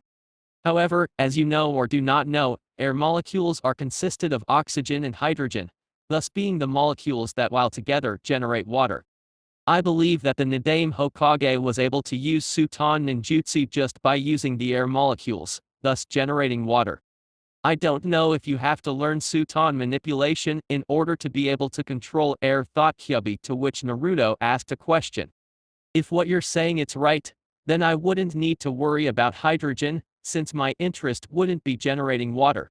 My interest would be to control the wind that travels throughout the air, thus don't need to gather air inside my lungs. Thought Naruto, to which Kyubi nodded. You are on to something here, Naruto. If you were able to use the wind around us instead of gathering it in your lungs, then the attacks will be much faster and precise. Not to mention that chakra won't be an issue here since you got plenty to use, said the fox. Well, what can I do to sense the wind around me, then? Asked Naruto before hearing the noise of the fox, thinking. You pathetic humans can't feel it like I do, otherwise your control would much better by now. You'd have to try meditation. Only by closing your eyes and relaxing your chakra flow can you sense the wind passing by. However, to attain such form of relaxation, you'd have to be patient. It's not just that close your eyes, you'll need some time standing still, with a clear mind and a clear spirit. Only then can you feel it, said Kyubi, to which Naruto nodded, and already envisioned himself standing still. Won't work, fox. I have too much chakra to just ease the chakra circulation, complained Naruto. That's why I say it isn't easy, imbecile. Air is a force of nature, therefore, you have to be one with the air. Only then can you feel the air around you, concluded Kyubi, earning a nod from Naruto, who didn't even notice he was staring at the river wind country border in front of him. Looking around, he was glad he found an inn right on his left. With Jiraiya minus. After getting out of Tsunade's office, Jiraiya initiated his counterintelligence mission towards Naruto. He already gave false information about Naruto being in Tea Country meeting some people, and then would head straight to Marsh Country where he would meet another group. However, Jiraiya wasn't counting on Naruto actually being where he informed. Being that, he summoned Gamakichi in order to see where the Gaki was located right now. Hey, where's bro? Why do you summon me, pervert? Shouted Gamakichi as he looked down at the Sannin. Gamakichi, just like Naruto, grew up and now stood a great 20 feet of height. Of course, that didn't mean Jiraiya wasn't offended and found the lack of respect to be rather infuriating. You better treat me with respect, Gaki, or else I'll tell your father, shouted Jiraiya as he crossed his arms. My dad? I wouldn't do that if I were you. He was the one who taught me what a pervert you really are, and the bro just confirmed the story, laughed Gamakichi before seeing the look of surprise by the Sannin. Forget about that. I need you to inform me of Naruto's whereabouts. Where is he now and where is he heading? Asked Jiraiya, to which Gamakichi promptly answered. Right now, he is at the border between river and wind country. He'll be heading to a village near Suna in order to capture the second missing nin in the bingo book, named Shinji something I don't know, said Gamakichi, to which Jiraiya nodded and smiled since his counterintelligence was in full force. Now, the only thing left to do was to spread the counterintelligence information so that his spy network can spread the false information. Jiraiya would never think of such plan, and he actually enjoyed this counterintelligence position. The next day minus. The next day, Naruto checked out of the inn, and was not stepping on the desert when his fellow toad appeared. Gamakichi appeared in his mini form and informed of Jiraiya's conversation yesterday and him asking where Naruto was at the moment. Gamakichi also informed that for Jiraiya's counterintelligence to work, Naruto would have to inform the pervert where he would be heading so that Jiraiya could spread the information that Naruto's located on the other side of the elemental nations. Upon hearing this, Naruto nodded and appreciated the info.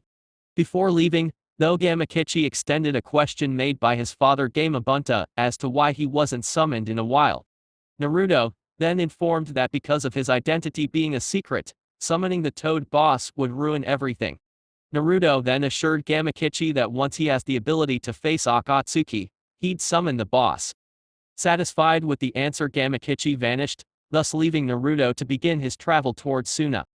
The desert was tricky to pass by because of some sandstorms that seems to appear out of nowhere. However, as he traveled, Naruto channeled chakra through his ears in order to hear some loud manifestations of wind so as to know when a hurricane is coming his way. He remembered the last time he went to the place and figured that it would take at least 2 or 3 hours before the village is visible. After a while of traveling, Naruto stopped to see the valley where the village was located right in front of him. Focusing chakra through his eyes so as to see any traps that may pinpoint his location, Naruto frowned as his eyes caught sight of several seals in front of him which could only be chakra detection seals, or a trap of sort to catch the infiltrator. For you to be able to pass these seals undetected, you'll need some teachings in the art of Fuinjutsu Naruto. Although it's kind of a lost art to you humans, Fuinjutsu masters are feared throughout the elemental nations from being unpredictable. Maybe you can ask that Sannin you call him Arrow Sennin to lend you some material, explained Kyubi. Okay. But if I were to pass by this without Fuinjutsu knowledge, what should I do? Asked Naruto, before hearing the fox speaking. Oh, it's pretty easy once you realize the seal's location. Just mold chakra towards the seal's direction and disrupt the chakra that happens to make the seal work. It's kind of like dispelling genjutsu, however, instead of disrupting the flow of chakra all over your body, you'll have to focus on a certain point, say the seal taught Kyubi, to which Naruto turned to think about it for a moment. The blonde was beating himself right now over not worrying to learn more about disrupting genjutsu when he could, and now he had to improvise. Reaching a conclusion, Naruto sighed, and started counting how much seals there were to be dispelled.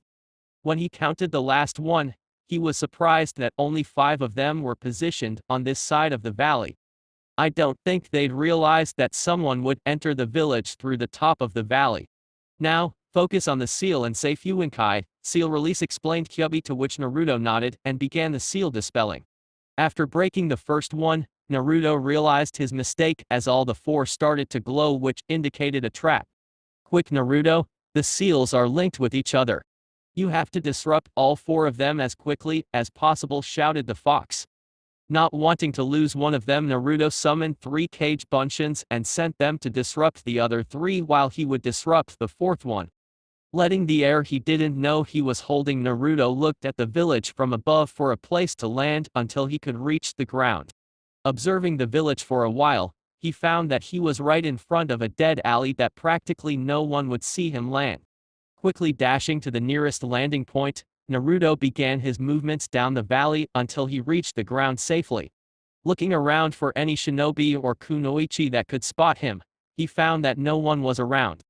He could say he was lucky to spot a hotel nearby, but considering what he's been through his whole life, luck wouldn't be the word to describe it. So, he went into the hotel, while in a henge, and picked up a room. After he entered the room, he went to the balcony and turned to investigate the distance to get to the Kasukage Tower undetected. He knew that Gaara was a night person from not being able to sleep when Shikaku was inside of him, so he knew he could sneak into the tower undetected at night and have a nice conversation with his friend, the Kasukage. At night minus. Looking at the village at night, he was surprised to see quite a lot of shinobi doing some patrols around the village. However, he knew the reason to this. Deidara of Akatsuki was able to pretty much approach the Kasukage Tower without anyone seeing him, so Gaara must have tightened security so that no one can come in here. Foxes are the most cunning of animals, Naruto. Why do you think you were able to get in placed undetected or escape Jounins and Anbiz before starting to learn about being a shinobi, said Kyubi, to which Naruto nodded and turned to leave the building and charged towards the Kasukage Tower. As Naruto quickly dashed around avoiding security, he found that the ones doing patrol wasn't all experienced, since they only turned when Naruto was already far away from such place. However, because of this being like second nature to him, Naruto didn't need any chakra, therefore being quite difficult to detect his presence, except by actually seeing him. After a while of evading security, he was now in front of the Kasukage Tower. Looking up, he jumped towards the roof in order to reach Gaara's office through the window. Landing on the roof, presumably unseen, he was surprised to see that Gaara was in front of him with his arms crossed. So much for infiltration, thought Naruto as he looked at his friend. What are you doing here, Naruto? Asked Gaara with a monotone voice, to which Naruto lifted from the ground. I wanted to talk to you for a little bit. Mind giving me a minute of a cage's time? Asked Naruto, earning a simple nod from Gaara. After Gaara nodded, began explaining what happened since they last seen each other and his decision towards Akatsuki. Upon hearing this, Gaara was actually surprised for the first time in his life. However, he let Naruto continue his story so that afterwards he could ask questions. When Naruto finished saying that he was after Shinji, Gaara lifted his eyebrow at the mention of the name and told that Suna was after this man as well. To say that Naruto was surprised, it would be an understatement. He thought about talking to Gaara about the man for some information about his more precise whereabouts, but never would he guess that the man was wanted in Suna as well. In Konoha, he's considered a C-level missing nin, however I have the feeling that he's more than that, since you guys want him to. What did he do to earn Suna's trail? Asked Naruto, to which Gaara crossed his arms and turned to answer. Shinji broke in recently and stole one of the village's most precious scrolls. The scroll was created by Nadane Keisuke, who was a legend in wind manipulation. Some said that he could control the air, but that was never proved since none of the enemies he presumably used lived to tell. The scroll related the third exercise needed to fully manipulate Fuden ninjutsu. Since you're hunting him, I'll come with you since the scroll is Suna's possession, and quite frankly, I'm quite bored with doing paperwork all the time, said Gaara. Do you happen to know where he is then? Asked Naruto, to which Gaara nodded. However, Gaara was already forgetting something, and extremely important about the blonde's presence. Gaara forgot that Naruto didn't enter through the door, nor was he escorted here, which meant that he sneaked in. Yes, I know where he is, however I'm not sure as to why and how you were able to reach this place undetected, said Gaara before seeing Naruto scratch his head in annoyance, indicating that he didn't have much of a choice, which he in fact didn't. In case you didn't listen, I can't be seen by anyone, so I had to sneak in without anyone seeing me.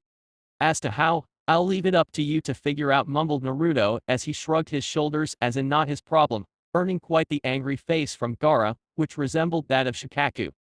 Okay, I'll tell you. First, I entered the village from the top, and then dashed towards the non-populated area of the village. After that, I hid inside a nearby hotel and waited for night to appear.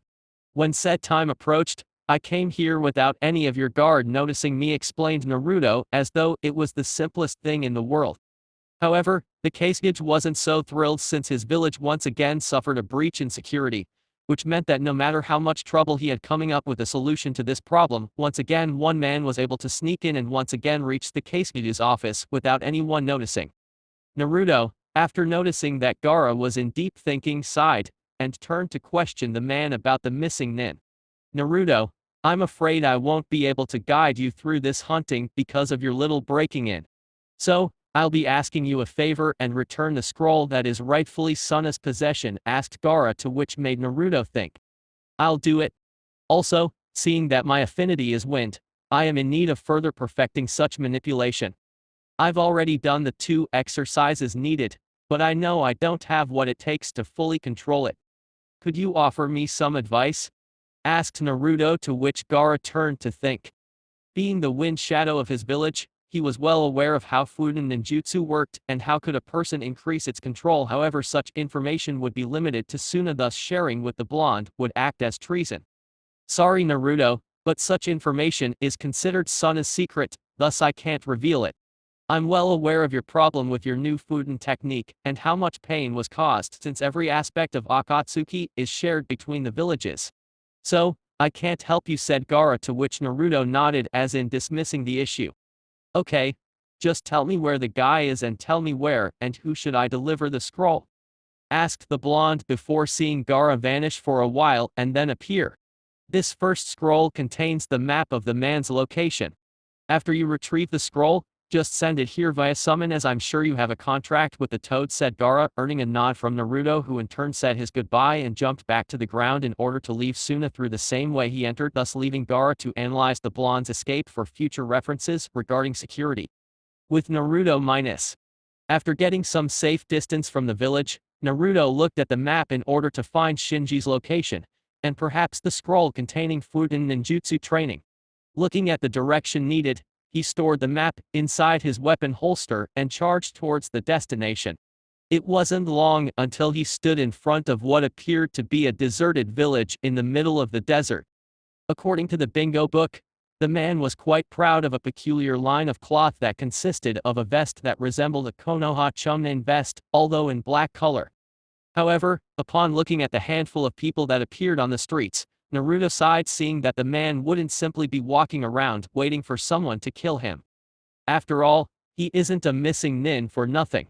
Another aspect of the job of being a hunter nin is understand what a missing nin thinks, what he does to stay out of trouble, and what he doesn't. Even though this man was Naruto's second hunt, the blonde was already catching a few hints regarding C-ranked missing nins at least. He knew now that this type of missing nins are in a lot ways compared to criminals with shinobi training, simply because a criminal doesn't stop committing crimes, so it would be easy to spot them out of the crowd. However, as the rank was higher, the more difficult it would be to find a missing nin. The B1s and higher know how to avoid giving signals of his presence, and some are able to cast genjutsu to trick the pursuer into believing that the person isn't there. Luckily, the blonde had another pair of eyes to see in case he didn't see. Of course, Naruto wasn't seeing this as an advantage, seeing that the damn fox is in favor of sometimes make fun of its host. Don't blame me, meatbag, just your presence is enough for me to fall on the ground from laughing so much, laughed Kyubi, to which Naruto snorted at the fox. I swear one of these days, I'll get in there and shove a racing gun right up your ass, thought Naruto before hearing laughter from the fox. However, it was more because of the impossible threat by the blonde. I'd like to see you try, Naruto. Also, I'm inside of you, moron. Either I or you can't hurt the other physically. So that being said, the only thing you can do to me is either having a stronger killer intent or winning on a verbal discussion between us. Since it will be virtually impossible for the first to happen, I'd say you stick to the second, and we'll go from there, said Kyubi before realizing that the damn brat stopped listening before he finished the explanation. Stupid brat, no respect. Outside the mental link, Naruto sighed, seeing that it will be a long time before he accomplishes to win an argument against a 10,000 years old demon fox. Focusing on the task in hand, he turned left only to stop in front of the village's bar. Quickly using a henge as not to arouse suspicion, Naruto entered the bar disguised as a samurai with long hair and an eye patch, wearing a white kimono. Upon entering, he gauged the crowd that turned their attention to see the newcomer. Not wanting to draw attention to him, Naruto quickly went to the bartender and ordered some hot sake. Naruto wasn't fond of drinking simply because of having to drag the stupid Toad Sannin from almost every bar they went because the man couldn't even carry himself. While the water was preparing Naruto's beverage, he turned to study the public so as to look for his prey. Suddenly, he saw a man that was drinking his third bottle of sake that happened to wear a black vest. Looking once again at the picture from the bingo book, Naruto recognized the man as being the one who is wanted dead in Konoha. After zipping the sake down his throat, he paid the man and called him to ask a question about the man on the other side of the balcony. The bartender first looked at Naruto with suspicion, but quickly dismissed from being extra paranoid and turned to reply. According to the man, he didn't know the man's name. However, upon hearing that the man came from Kumo, the blonde realized that the man wasn't who he was looking for. However, when Naruto asked if the man came alone, Naruto was satisfied to know that the man had a twin brother who was expelled from Konoha from murdering a fellow ninja. Also, Naruto learned that the man would be arriving soon since he likes to wait a bit of time before starting to get drunk. Thanking the man, Naruto got up and left the bar so as to wait for the man to approach. However, he didn't need to wait long as a man identical to the one in the bar appeared some distance away. Seeing that the street was now empty except for the two of them, Naruto stopped the henge and charged the man, while making hand signs in order to push him away from the commotion. Fuden de Tapa Wind style, great breakthrough jutsu. By the time the man sensed Fuden chakra, he was already caught by the strong gust of wind, thus flying backwards. While flying, the man was mentally cursing himself from lowering his defenses and gets caught by the technique. Although the landing was quite rough, Shinji got up and started to assess this time's opponent. Konoha, again bothering me, don't you people have more to do? Shouted Shinji, to which Naruto lifted his shoulders and answered. I can't help it, you know. It's my job to hunt you people, you understand that, right? Trust me, They are plenty stuff for me to do than having to track you down and kill you. Do you know how hard it is for us to travel all around just to find one imbecile who chose to leave the village?" said Naruto. After hearing this, the man was taken by surprise. Most hunter nins he faced always came with the same crap about dealing with the ones that threaten the village's well-being. "So you don't care about the village and all that crap you people say?" asked Shinji, to which Naruto lifted his eyebrow in surprise at the question. "Considering your rank, I wouldn't be concerned about Konoha's well-being. An elite chunin could neutralize you in seconds," said Naruto, taunting the man, who in turn gritted his teeth after being downsized by his opponent. "Okay man, you managed to piss me off. Now suffer the consequences," said the man before starting some hand seals for Futen Kamidachi no Jutsu wind style, cutting whirlwind jutsu. Suddenly, Shinji sent waves of cutting winds at Naruto, who barely jumped in time to avoid the technique, and then look at the man. The bingo book didn't say anything about him being a wind user, however Naruto figured that the man leaned it after seeing Suna's scroll. "Fire beats wind, Naruto. Channel some of my chakra and deal with this man," said Kyubi, not even bothering to watch the fight. "You don't need to tell me that. I was already thinking about it," thought Naruto as he focused a bit of the fox's chakra and took his sword in order to charge against the man. Because of the extra chakra in Naruto's chakra coils, his speed doubled, thus taking Shinji by surprise, who in turn took a kunai and was barely able to hold itself against the Furizer ray. However, Shinji was surprised when the hunter's sword was surrounded by fire, thus shattering the kunai into pieces. Taking advantage of the man's surprise, Naruto landed a powerful kick on the man's chest, sending the man flying. While the man was flying, Naruto took the time and started the long series of hand seals needed for Futen Suden no Tatsumaki wind style, tornado tunnel jutsu.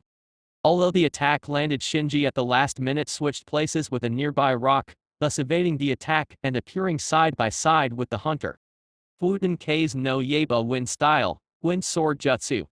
Not having time to evade and not enough chakra control to do a kawarimi, Naruto made his trademark seal for Bunshin Danmaki no Jutsu, clone barrage jutsu. Instantly, 4 cage Bunshins appeared and blocked the attack with their lives, thus protecting the real one. Feeling the need to end the fight right now, Naruto picked his sword and charged against the surprised man, who was taken aback after seeing someone use a kinjutsu for defensive purposes, thus cutting the man's head off before the man could even move a muscle. After the man fell on the ground, Naruto searched his jacket and smiled upon finding Suna's scroll.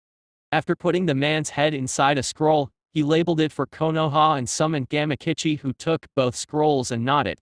Quickly vanishing, the toad went to Gaara's office and delivered him the scroll.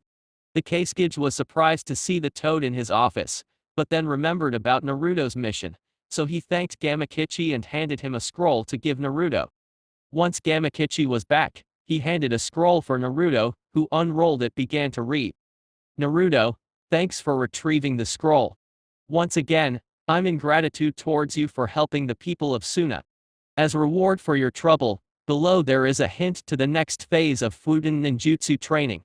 I decided to give this to you, seeing that you could have looked this information at the scroll Shinji stole, but didn't. See you soon, my friend. Third step, K's Seishul Wind Gathering." After reading the letter, Naruto smiled and then asked Gamakichi to go to Konoha with the head and the report on Shinji's false status as C-ranked missing nin simply because of his ability in Futen ninjutsu. Chapter 5, Scratching Dog's Ears. Tsunade was getting rid of the usual paperwork.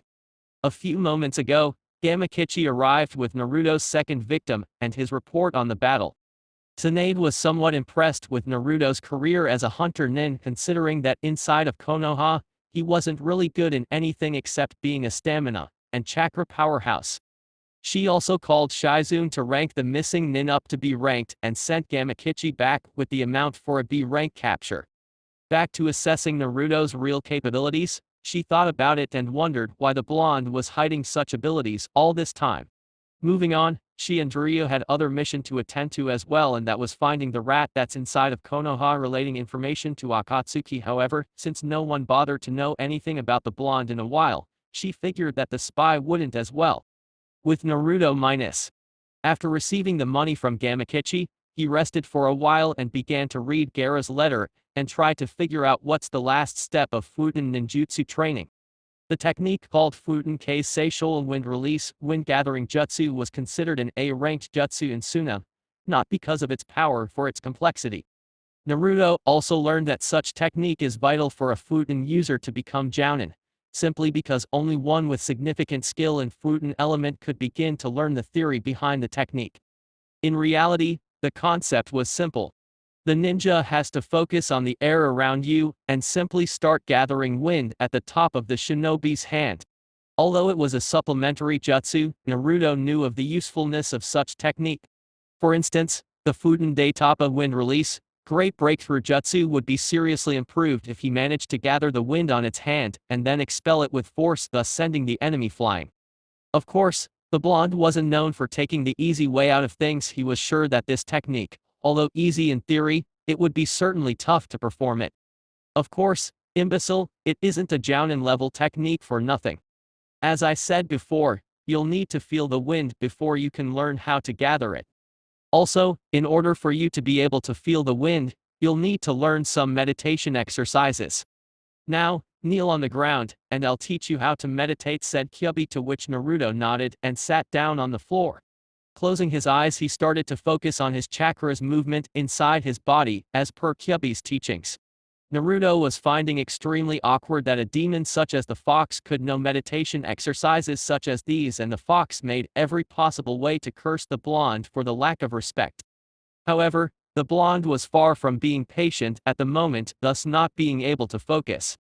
Man, how much time do I need to stay this way? My legs are falling asleep already, mumbled Naruto, to which the nine-tailed fox smiled and transformed into his teacher mode. Meditation is of course a tiring procedure, thus patience is the key to performing this exercise. By closing your eyes and focusing merely on the chakra inside of you, eventually you'll be able to see, feel and hear more clearly than before, therefore being able to feel the wind around you. Never matter though, since the third step of Futen demands time and time alone. Now, let's proceed with your training. Summon some cage bunchins and practice all the techniques you know. It's important for you to master all of them so that when the time comes, you'll be able to perform the technique flawlessly, ordered Kyubi, to which the blonde complied, and so the training began. In Konoha the sun had just appeared in Konoha, and the sunlight had just about reached every building's windows by now. Inside the Inuzuka compound, a girl on her 20s had just woken up because of the sunlight when 3 dogs immediately jumped in bed to greet her. Inuzuka Hana was one of Konoha's chunin and also a part of the family's vet, which happens to treat all animals within Konoha's walls. Hana didn't have much to complain in life. She was a part of the few Inuzuka's families alive after the Kyubi's attack, and her mother was the head of the clan, and her brother was next in line for the position. As to her personal life though, she wasn't having much luck. All of her dates didn't get pasted the second dates, simply because of her family's feral personality. Getting up from her bed, and after petting her dogs a little bit, she got ready and went downstairs to have some breakfast, only to see her stupid brother scratching Akamaru's ears. Morning, sis, greeted Kiba, and Akamaru barked with the same intent. After that, Hana smiled at her little brother and went to the fridge. Kiba, to his part, remembered that his sister went out with some chunin that he didn't like and decided to ask her about it. So, how was your date with the bastard? Don't tell me you're seeing him again, snorted Kiba, to which Hana slammed the fridge door and focused some killing intent to her little brother. Not that is any of your business, Kiba. But no, I'm not seeing him ever again. He really was a bastard. Don't sweat, though, my dogs took care of him. Let's just say he won't go near 100 yards from any dog, at least for a while, said Hana, finishing with a devious smirk, making Kiba flinch at such smile. Geez, I'm glad I'm on your side. Well, I'm off to meet my team. We'll be having our first mission together with Kurena-sensei once again, said Kiba before leaving Hana alone. After Kiba left, Hana remembered what happened with her friend Kurena. She loved Asuma more than anything, and losing him was a big blow for the genjutsu user. She also remembered Kurena pretty much blaming Asuma's death on Kiba's friend Naruto just because Akatsuki was responsible for the Jounin's death. She knew about the fox being inside of him, and although half her family was killed by the monster, she really didn't have anything against the blonde. However, What she heard about the blonde really intrigued her a bit, and upon hearing that Kurena was getting back on active duty, she wanted to talk to her friend a little bit. Quickly going out of the house, she followed Kiba and Ikamaru's trail since they would meet the Crimson Eye Kunoichi. While on the way and now accompanied by her 3 dogs, Hana wondered why Kurena would be taking missions, seeing that she was pregnant with Asuma's child. Also, Hana was meaning to ask her about what she said to Naruto and why. With Team 8-, Kurena was located at her team's chosen training ground when all of them meet since the Genin team assembly. However, she wasn't alone. Because of her pregnancy, Kurena was removed from shinobi duty and wouldn't be back until her child was born. That being said, Kakashi was there to fill in her spot as Jounin sensei. Actually, Kurena was quite taken aback when the silver-haired man volunteered to be the Jounin commander of her team, and when she asked him about it, he shrugged it off, saying that since his team was pretty much disbanded, so he was available for the position. After a while, one by one of Team 8 arrived, with Kiba being the last one to arrive. When all of them arrived, they were wondering why Kakashi was here as well when Kurena initiated the conversation. "Okay team, now that all of you are present, I have some important news. First of all, I'm glad to say that I'm no longer," said Kurena, but was stopped when a familiar acquaintance appeared next to the group. "Kurena-chan, long time no see, how is everything? Mind if we talk for a while?" asked Hana, to which Kiba snorted at his sister and Kurena nodded. "Okay. Kakashi, why don't you explain to them while I discuss with Hana-chan here?" asked Kurena, to which Kakashi nodded and turned to his new team. Looking at them, Kakashi sighed, seeing that while his team was disbanded, this one seemed to have great team abilities and have done well in missions. "Well, teammate, as I'm sure you do or don't know, Kurena-san is off active duty because of her pregnancy, therefore I'll be filling her shoes as Jounin sensei for Team 8. Everything will be the same as it was with Kurena, although we will be adding another type of training aside from the already existing ones you 3 already performs. Any questions?" asked Kakashi, to which Hinata lifted her hand and turned to ask. "Kakashi-sensei, what about Naruto-kun and Sakura-san?" asked Hinata, to which Kakashi sighed once again and explained to the team. Due to a shortage in the hospital staff, Sakura was transferred there to help them for a while. As to Naruto, Jiraiya-sama is training him in information gathering and also introducing him to Konoha's spy network. Therefore, in case something happens to Jiraiya, our spies will have Naruto to give information to, said Kakashi, to which Hinata nodded, being satisfied with the answer. Next, Kiba lifted his arm and proceeding with his question. "Kakashi-sensei, what can you tell about this other training of yours? And why didn't Kurena-sensei ever talk to us about it?" asked Kiba. "You 3 will be learning how to perform elemental ninjutsu. Kurena-san was about to initiate this training with you guys, but with the death of Asuma, she wasn't able to," said Kakashi, to which Kiba shouted his enthusiasm and threw his hands up to the air, earning a smile from Kakashi, who imagined a certain blonde kid doing the same pretty much every time. Kakashi somewhat found Team 8 similar to his old team in terms of behavior. Kiba was like Naruto in expressing his enthusiasm, Shino was stoic like Sasuke, and Hinata was like Sakura in terms of fawning over someone. With Hana and Kurena minus. After leaving her team to Kakashi, Kurena and Hana entered into a wild discussion about her overcoming the death of Asuma and how the Crimson-Eyed Kunoichi treated the demon container. Hana was surprised upon hearing straight from the horse's mouth just how Kurena pretty much blamed everything on Naruto, and how Naruto himself acknowledged said guilt.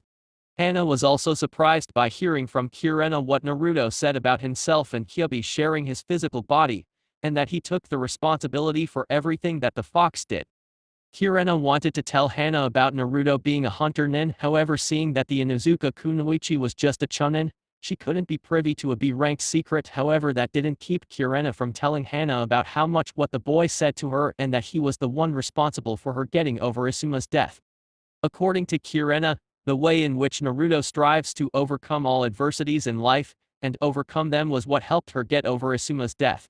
After a while of talking, Hana said goodbye to Kurena and she went off to her clinic where she takes care of Konoha's pets. After seeing the Inuzuka girl leave, Kurena wondered why Hana was so eager to know about the blonde, but shrugged it off, assuming that Hana was just plain curious as to what transpired her outburst at Naruto. Returning to her team, she heard Kakashi explaining some aspects of elemental training, and how a ninja can find out which element he or she is aligned with. When she arrived next to the group, she apologized for not being able to train them for the time being and said to them that although a bit lazy, Kakashi was an elite jounin, thus being able to pass on some of his knowledge to the team. With Hana minus. After Hana left the training ground, she charged towards the vet clinic. However, thoughts of the blonde kept appearing inside her brain for reasons yet unknown to the girl. She wanted to know more about the boy. Hana only knew of him being the fox container and an acquaintance of her brother. Normally, she would shrug it off, seeing that Naruto was just another one of many she knew in Konoha. However, it was quite obvious that Naruto wasn't just anyone. Aside from jailing the nine-tailed fox, Hana knew that the blonde grew up without anyone to guide him. That thought alone impressed the girl. She often imagined how her life would be if she didn't have a family to learn stuff or to count on in case of trouble. On top of that, Naruto, although a few steps behind in terms of knowledge and social behavior compared to his peers, managed to grow up nicely, and almost made into the position of the Chunin on his first attempt when he beat the rookie of the prior year Hyuga Neji, and was able to stop a kid named Gaara from releasing the one-tailed demon. Suddenly, a desire to meet the blonde appeared. However, according to Kirena, the blonde was out there getting to know Jiraiya's spy network and wouldn't come back for a while. Sighing a little bit from not being able to get the enigma out of her mind, she changed the subject for now, and she began to think about her schedule and the animals that need care. In River Country minus. After practicing all of his jutsus, Naruto summoned Gamakichi and invited the Toad for a game of Shoutji and chat for a while. Gamakichi was a little bit surprised but accepted the invitation. While playing, the Toad asked Naruto what was wrong, to which the blonde replied by saying that talking to the fox so much would eventually get into his nerves, and that it was nice to hear a third voice even it was only during a game of Shoutji. The Toad knew of Naruto's reasons for becoming a hunter-nin, and although he understood, it didn't mean that he was okay with it. Gamakichi was to Naruto like Gamabunta was for Minato and Gamakin is for Jiraiya. Gamakichi grew up watching Naruto, and eventually came to call him bro. Nowadays, they were now partners in crime, performing numbers of pranks together, and even fighting together. Gamakichi was also sad that Naruto wouldn't summon him in the middle of the fight, but after Naruto explained him once again the reason why he can't summon the toads, Gamakichi nodded in understanding. Only two people could summon toads, and one of them was Jiraiya of the Sannin. If Naruto were to summon a toad, his cover would be in serious jeopardy. After a while of talking about how things in Konoha, Gamakichi made the finishing move, winning once again. Damn Gamakichi, I guess I'll never beat you in this game. I don't understand how you're able to counter my every move, whined Naruto, to which the Toad laughed and waved Naruto goodbye, saying that his father was calling him. After the Toad was gone, Naruto got up from where he was sitting and started walking back to reach an inn in order to see who is his next target, when a messenger hawk suddenly landed on his arm. Immediately after handing the note to the blonde, the bird went up and back to where he came from. Unrolling the little scroll, Naruto saw it was a letter from the hunter-nin chief. Recruit. How is the hunting going? I've already received the head of Jishin. Nice work, by the way. This bastard caused a bit of a commotion in Suna as well, huh? Well, he got what he deserved. Now, I have an assignment for you, as I said I would do on occasion. Head to a night house called Red Dragon. Inside, you'll ask for a woman codenamed Kira. She is an officer of mine, and the one responsible for reporting the mental health of our hunters. Head there and talk to her for a bit. Personally, I consider this irrelevant, but it was the Hokage who issued such rules, so I guess we have to follow. The place's location is on the map below. Reach there as quickly as possible so that she can send your report to me. Best regards. Hunter-nin Leader. After reading it, the blonde put the scroll inside his left jacket pocket, and continued to walk towards the place where the leader instructed. I wonder what this Kira looks like, huh, Naruto? It's been quite a while since you last had some fun. He laughed Hyobi, to which Naruto sighed, since once again the fox was behaving like the pervert he was. There you go, being all perverted like that. But still, I wonder if this examination was issued because of me, or it already existed before. The leader didn't approve of such practice, so maybe Tsunade wants to keep tabs with me by assessing my mental stability, thought Naruto, earning a nod from Kyubi inside the mindscape. Now that you mentioned, it does seem strange. Nonetheless, there is also a reason for you to meet this Kira inside a brothel. She must be a hooker in disguise, or work there as bartender, or something like that. Personally, I believe it's the first one. He snickered, Kyubi, making Naruto slap himself in the forehead for even bothering to listen to his perverted companion. At the brothel minus. Traveling fast, Naruto managed to arrive at the place before midnight and entered inside. Once in the place, Naruto studied his surroundings for a little bit, since he never stepped foot on a brothel before. For 3 years, he denied Jiraiya's invitations, saying that he wanted to train and not focus on becoming a pervert. But now here he was. Although a little darker than the bar, Naruto assumed that it wasn't much different. Approaching the bar, he ordered some sake and began to scout the place for a woman named Kira. Naruto cursed his leader for not describing the girl, leaving him to go ask around. Also, he knew the woman wouldn't be able to recognize him since he wouldn't enter with the hunter-nin mask simply because he would be drawing unwanted attention. Little did the blonde know that said woman was seizing him up from head to toe from across the place. Codenamed Kira was a hunter-nin specialized on gathering information on missing nins and passing on to her peers so that they could hunt them. Kira wasn't much of a fighter, though she earned the position of hunter-nin from her outstanding tracking and information gathering skills. Kira was about 25 years old, red hair and perfect physique. Upon seeing a person enters that matched the description of her next assignment, she smiled. Upon seeing the man suspiciously studied his surroundings like he was entering an enemy hideout. She knew that said person was using an advanced henge from barely usage of chakra, however she had to maintain her disguise as well as his next assignment. Walking casually to the bar, she gently landed her hand on Naruto's shoulder, making the blonde disguised as brunette turn around to meet the girl. However, Naruto soon realized his mistake upon looking at said woman's physique, and soon he was bombarded with naughty images courtesy of the fox. Kira found it strange that this character in front of her suddenly stiffened just by looking at her. But seeing that every man that came across her did the same thing, so she proceeded with the mission. Greetings, She-Death, I'm Kira. As you know, leader sent you here for me to evaluate your mental condition, so follow me to one of the rooms. And we'll begin as soon as possible, said Kira before turning and head for one of the rooms. Naruto followed her while mentally berating the damn fox from interfering with his mission. Upon entering in one of the rooms, Kira sat on the bed while waiting for the man who was now walking casually inside the room. After Naruto entered the room, he closed the door and released the henge, revealing his blonde hair, blue eyes, and of course his whisker marks, stunning the woman a bit. Kira often complained about having to take care of some scary faces during her time as hunter-nin, but now that Naruto appeared, she was quite taken aback and wondered what possessed such a man to choose the solitude of the hunter-nin position. Kira, before beginning your analysis, how long have you been doing this mission? Asked Naruto, to which Kira responded, albeit still stunned by the blonde's looks.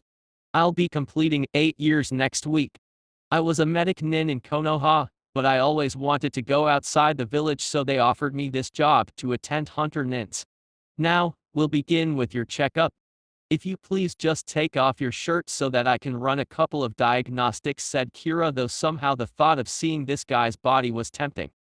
The woman was by no means perverted, nonetheless she had needs just like anyone else.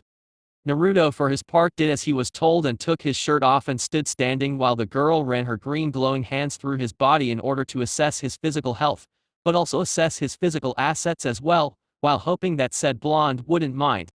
After a while, she was satisfied with the checkup exam and returned to the bed to write something in a scroll. You are perfectly healthy for now, Uzumaki Naruto. Now, I'll be asking some questions and be analyzing your answer to see if you have what it takes to be a hunter nin. Okay, asked Kira, to which Naruto nodded. Okay. First of 3. Why do you become a hunter nin? Mind that you have to answer the truth at all times. I can see when a person is lying, asked Kira, to which Naruto sighed, seeing that his answer could cause two reactions out of the girl. 1. She suddenly charges with a kunai and kill him, or 2. Just do nothing and proceed with the questions.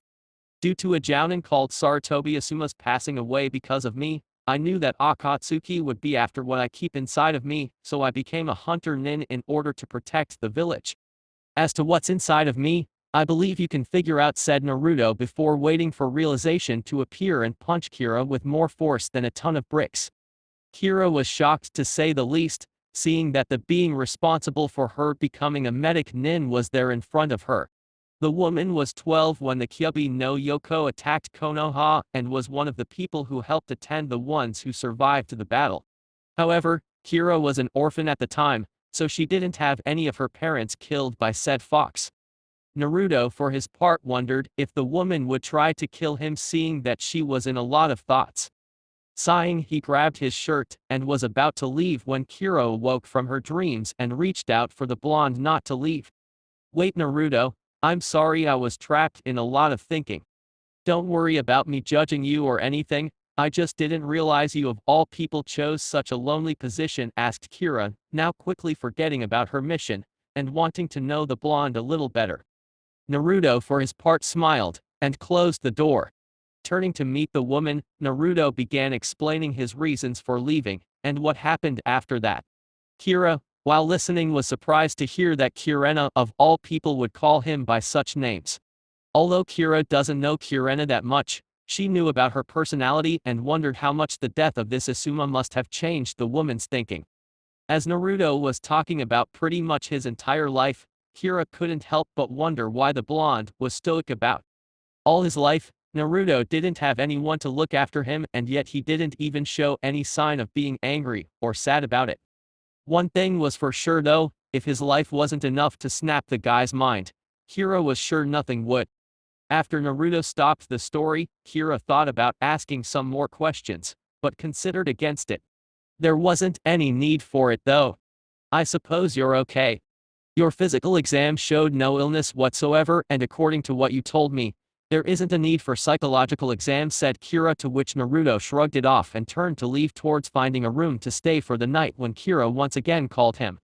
When Naruto turned though, his eyes widened for a second upon seeing the woman losing the only piece of clothing that kept her from full nudity. I know for a fact that you are looking for a place to sleep. You can stay with me if you want to, whispered Kira, while gently caressing her body in a sexual manner. I happen to be quite lonely at times, you know, whispered Kira once again, while walking towards Naruto while swinging her hips, thus seducing the blonde. Man, I didn't even need to set out the mood. This girl is something else, said Kyubi, giggling like a schoolgirl. Naruto for his part was having difficulty holding his urge to just jump on the girl. However, staying quiet wasn't going to improve his situation. Well, I guess I could take on your offer, mumbled Naruto as Kira stopped just inches from his face while using her hands to lift his shirt and take it off and then smash Naruto's lips with her own. Not wasting any time, Kira dragged Naruto towards the bed while on a kissing frenzy, getting ready for the love-making. After landing on the bed, Naruto proceeded to gently massage Kira's body with his hands while listening to the woman's moaning. As a result, kissing the woman again, Naruto started taking off the rest of his clothes, thus being naked just like Kira. Your body is so warm, Naruto. Would you mind staying on top of me while we're making out, asked Kira, to which Naruto smiled and took over the control of the situation by kissing the girl while using his hands for caressing Kira's soft breasts. After a while, Naruto moved from the lips to the woman's neck, earning some deep moaning in anticipation by the red-head girl. Yes. Naruto, this is so good, you just keep it up, moaned Kira while Naruto was blowing her neck with enthusiasm. Being inside a brothel for so long, one could learn several things, and one is getting to know about what man wants in sex. Kira suddenly flipped Naruto off and landed on top of him before starting to lick his body a while. Going downstairs, Kira smiled upon seeing that Naruto was already in ecstasy. Grabbing Naruto's cock, Kira began sucking it with intensity, making Naruto send his head backwards from pure bliss. Oh my god, this is nice. You're pretty good at this, said Naruto, to which Kira smirked and turned to ask. You like this a lot, don't you? Why don't I intensify it so that you can appreciate your evening even more with me, asked Kira, earning a nod from the blonde before moaning from the blowjob. If Naruto was focusing on holding his ground against the girl, he was screwed when Kira grabbed his cock and simply put in her pussy before beginning the movement up and down. After that, Naruto was out of breath. He couldn't hold on anymore and was going to blow up inside of her until he sensed some chakra usage in there, and suddenly he was all relaxed. Don't worry, Naruto, you won't come until I say so. Now. Seeing that that's out of the way, how about we continue, asked Kira, to which Naruto smiled and just started pounding Kira hard. As the blonde was pounding Kira from the back, Kira loved each moment of the love making. Pulling the girl's hair and hearing the girl moan like crazy while sticking it in hard, Naruto was loving not having to worry about ever coming and perhaps doing it until he felt his body go numb. Kira, however, didn't have such level of control over her hormones, and Naruto's dick wasn't helping her at least one bit. Although the blonde would have an orgasm already, Kira wasn't counting on this being so damn good, and the strong and unpredictable movement was driving her crazy. Oh my. My god. Keep it up. Yes, like this. Oh my god, Naruto screamed Kira in orgasm before seeing the blonde also begin to lose his cool because of Kira's control over him. Stop. Seeing that the blonde was almost on the verge of blowing up, he took his cock off and ejaculated all over her body, much to the redhead's appreciation.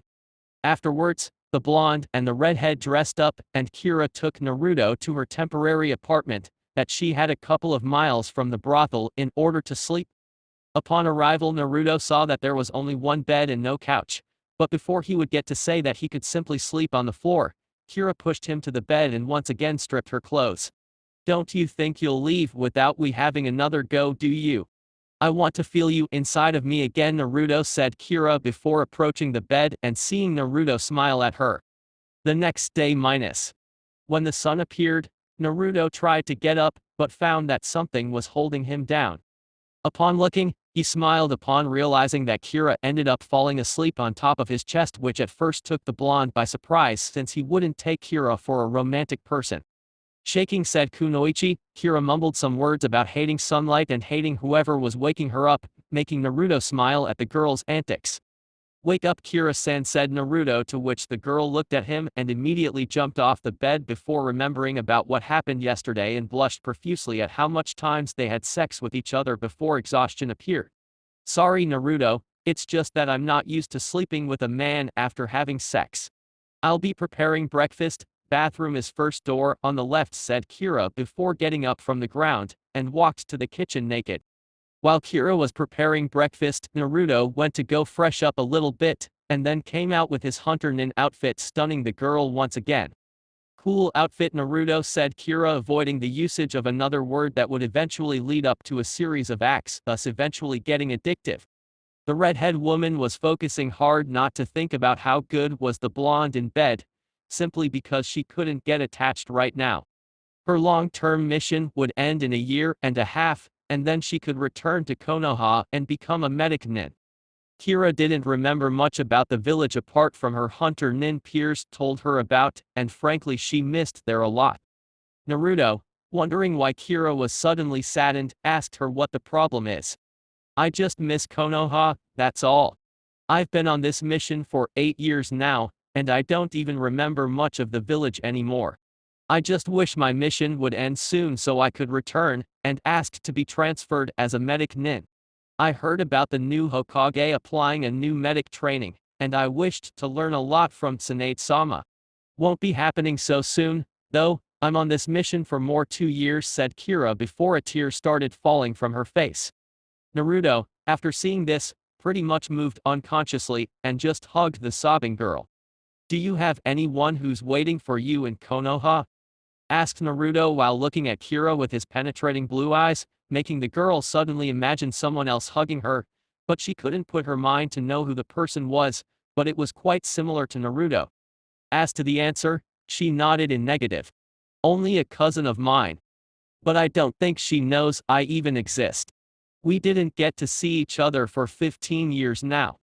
I heard from some of our peers that she is a Tokubetsu jounin now and it's working side by side with Marino Ibiki, head of interrogation and torture division, said Kira, making Naruto's eyes go wide in realization. Anko? Mitarashi, Anko is your cousin? Asked Naruto, still shocked by hearing that he pretty much banged the entire Mitarashi clan and didn't even knew it. Kira, for her part, was stunned that Naruto said her cousin's name. Do you know about her, Naruto? Tell me a little bit about her, asked Kira, to which Naruto smiled and ushered the woman to seat for a while. When can I start? Well, I first met Anko in my Chumnin exams. She was the proctor of the second phase. At the time, I was scared of her shitless based on her behavior. However, back then I didn't have the maturity to see that her tough behavior was just a mask to deal with her loneliness. Orochimaru marked her deep, and now she's scared of others getting too close to her. She saw that I was doing the same thing because of what I carry, and we now became friends. Also, I don't know how to tell you this seeing that you're her cousin, but me and her had a little one-night stand as well, said Naruto, to which Kira smiled deviously. Finally seeing the resemblance between both girls, Naruto continued to explain. Also, she is quite sadistic and has quite the taste for blood, finished Naruto, earning a smile from Kira, who heard that same thing from her peer, although the man was more scared and Naruto was smiling while telling it, which meant that he was okay with it. Do you like her, Naruto? You know more than a friend, asked Kira, after wondering how well Naruto just described the girl, to which Naruto smiled and responded. Anko is a wonderful person and shares a similar burden to my own. Although we're connected through bad experiences, we talked about it and realized that the sex was only physical attraction and that's about it. Anko isn't the type of person who can get tied down, and I'm just not in the position of being attached to anyone at the moment. I'm a hunter-nin right now, and always will be on the run. You, however, don't have to do this anymore, said Naruto, smiling at the girl, who in turn was stunned at what the man in front of her just said. What do you mean, Naruto? I'm saying that Tsunade-sama is always after reliable medic nins to help in the hospital. I could ask her a favor and end your long-term mission. What do you say? Asked the blonde, to which the redhead was stunned, but happily smiled at the blonde. Do you think she could help me? Asked Kira with hope, to which Naruto nodded. Of course she will. I was just going to write to her about my next target.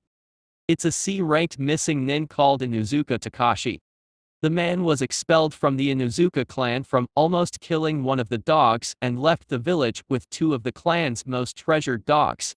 Thus, in the bingo book, says that an Inuzuka would have to be present to take the dogs back to Konoha. I can also ask for your return, said Naruto, to which the girl smiled, and because of the sunlight reflecting inside, Kira's smile became angelical and Naruto was a little bit hypnotized by it. You know, Kira, you have a very beautiful smile, said Naruto, making the girl blush for maybe the first time in years. Smiling back, Naruto wrote a message to Tsunade in a scroll, and summoned Gamakichi to take it to her. In Tsunade's office the blonde Hokage was reading a medical report when the toad appeared and greeted Tsunade. What's it now, Gamakichi, another head? Asked Tsunade, making Gamakichi look at the woman, wondering what was that all about. Truth be told, Tsunade was afraid for Naruto, and him brining only heads for her in exchange for the reward. Geez lady, what's wrong with you? No, it isn't a head this time, it's only a message from the bro to you, said Gamakichi before handling the scroll to the woman, who yanked it from the toad and started reading. Dear Tsunade-sama. Somehow, I got the feeling that you're mad at me for only sending you heads, and not even tell you how I'm doing. I'm sorry for that. I guess I got carried away or whatever. It's been quite some time since I left, and I miss all of you guys a lot. Being a hunter-nin is good, although it's hard to get some company. I sometimes summon Gamakichi for a game of Shaoji and even try to withstand the damn fox's perverted ramblings for a while. I hope you're all doing okay and hope that someday I can see all of you guys again. With Akatsuki on the loose, I don't feel like suddenly appearing in Konoha and attract them yet again. Now, I also wanted to discuss two things with you, if I may. First of all, I kind of meet a hunter-nin code-named Kira, whose mission is to diagnose other hunter-nins and see how well they are doing. Kira is very talented in medical ninjutsu and seriously wanted to come back to Konoha in order to become a medic nin. Sadly, though, her mission will take another 2 years to complete, and she misses the village a lot. Couldn't you perhaps end her mission, so that she can fulfill her dream as a favor to me? Also, as I analyzed my next target, a man called Inuzuka Takashi, the bingo book states that an Inuzuka must be present to collect some dogs that said man stole from the clan. Please contact any Inuzuka that is available and let him or her know that I'll be meeting said person on the coordinates listed below. Best regards. She. After Tsunade finished reading it, she smiled at the thought of still seeing hope that Naruto would return from the hunter-nin program and not become like Uzuki. Also, she was wondering what happened between the blonde and this girl for him to help her this much. She would surely do what he asked, but she was curious as to what happened. Gamakichi sent this reply to him, "Thank you," said Tsunade, to which Gamakichi nodded and then disappeared. After, Tsunade screamed for Shizune to fetch for NARUTOxHANA, since Kiba was out on a mission with Kakashi. After a while, said girl appeared on Tsunade's office accompanied by her dogs. "You wanted to talk to me, Hokage-sama?" asked Hana, to which Tsunade nodded and ushered to sit down for a while. "Hana, what can you tell me of a man called Inuzuka Takashi?" asked Tsunade, stunning the chunin, who for her part hasn't heard of this name for a while. "According to my mom, Takashi was expelled from the clan for almost killing one of our dogs. He then left the village, but not before taking with him 2 of the clan's most precious pups. These pups are the direct descendant of mother's dog Kudamaru. Why do you ask, Hokage-sama?" asked Hana, to which Tsunade smiled. "One of Konoha's hunter nins is after said man, and if I recall it correctly, your family made it obligatory that an Inuzuka must be present in order to take the dogs back here. Therefore, I'm sending you on this B-ranked mission, Hana. The hunter nin will be waiting for your arrival in this coordinates right here. Contact him and help him in tracking Takashi. Don't worry about dealing with Takashi, though, the hunter nin will be in charge of the assault. You just have to worry about the man's dogs in case he chooses to use them," said Tsunade, to which Hana nodded and left to head for the Inuzuka compound. At the Inuzuka compound a couple minutes later, Hana arrived and saw her mother reading today's newspaper with Kudamaru lying on the floor. "Good morning, mother. We must talk," shouted Hana, sounding quite serious, to which Tsume landed the newspaper on the table and turned to listen to her daughter. "Ka-san, Tsunade-sama called me and said that a hunter nin is going to hunt Takashi-san," said Hana, earning growling from both Tsume and Kudamaru. "Finally, that man should pay for stealing Koramari-kun's pups." "I assumed Tsunade-sama sent you to retrieve the pups?" asked Tsume, to which Hana nodded. "I'll be leaving in 2 hours towards the rendezvous point with the hunter nin," said Hana, to which Tsume nodded. "Be careful, Hana-chan. Takashi could have trained Kudamaru's pups and could be seriously dangerous to the huskies and you as well." "The hunter nin is any good?" asked Tsume, earning a nod from Hana. "According to Tsunade-sama, the hunter nin is capable of dealing with him." "Okay, but still be careful," said Tsume. With Naruto already walking towards his destination to where he would meet with an Inuzuka, he was stopped when Kira hugged him once again from helping her. "If you meet Anko, tell her that I'm doing okay and I'll be sending a message soon," said Naruto, to which Kira nodded and went back to pack her stuff before wishing Naruto good luck on his hunting. Back to Naruto, the coordinates that he sent Tsunade was not very far from where he was right now, and he only needed a 30-minute walking. Unfortunately, one fox couldn't avoid and began rambling. "That Kira person is really something else. No wonder she's related to that Anko person," said Kyubi, to which Naruto sighed, since once again. Indeed, she and Anko have similarities, though both of them somehow have the same genuine smile once the mask falls. "I wonder though about the Mitarashi clan, since neither Anko nor Kira told me about others that were alive," thought Naruto, to which Kyubi chose to respond. "A lot of them went up against me, though few escaped, I guess. The Mitarashi clan is famous for assassination techniques, so it was safe to say that they weren't a match for me, except for a damn blonde that managed to trap me inside another damn blonde," muttered Kyubi, to which Naruto laughed out loud. "Would you let go of the Yondaime already? That was 16 years ago, Man, if I dwelled so much with the past, I'd be dead right now, shouted Naruto out loud since no one was near. But Kyuubi wasn't so thrilled to hear this.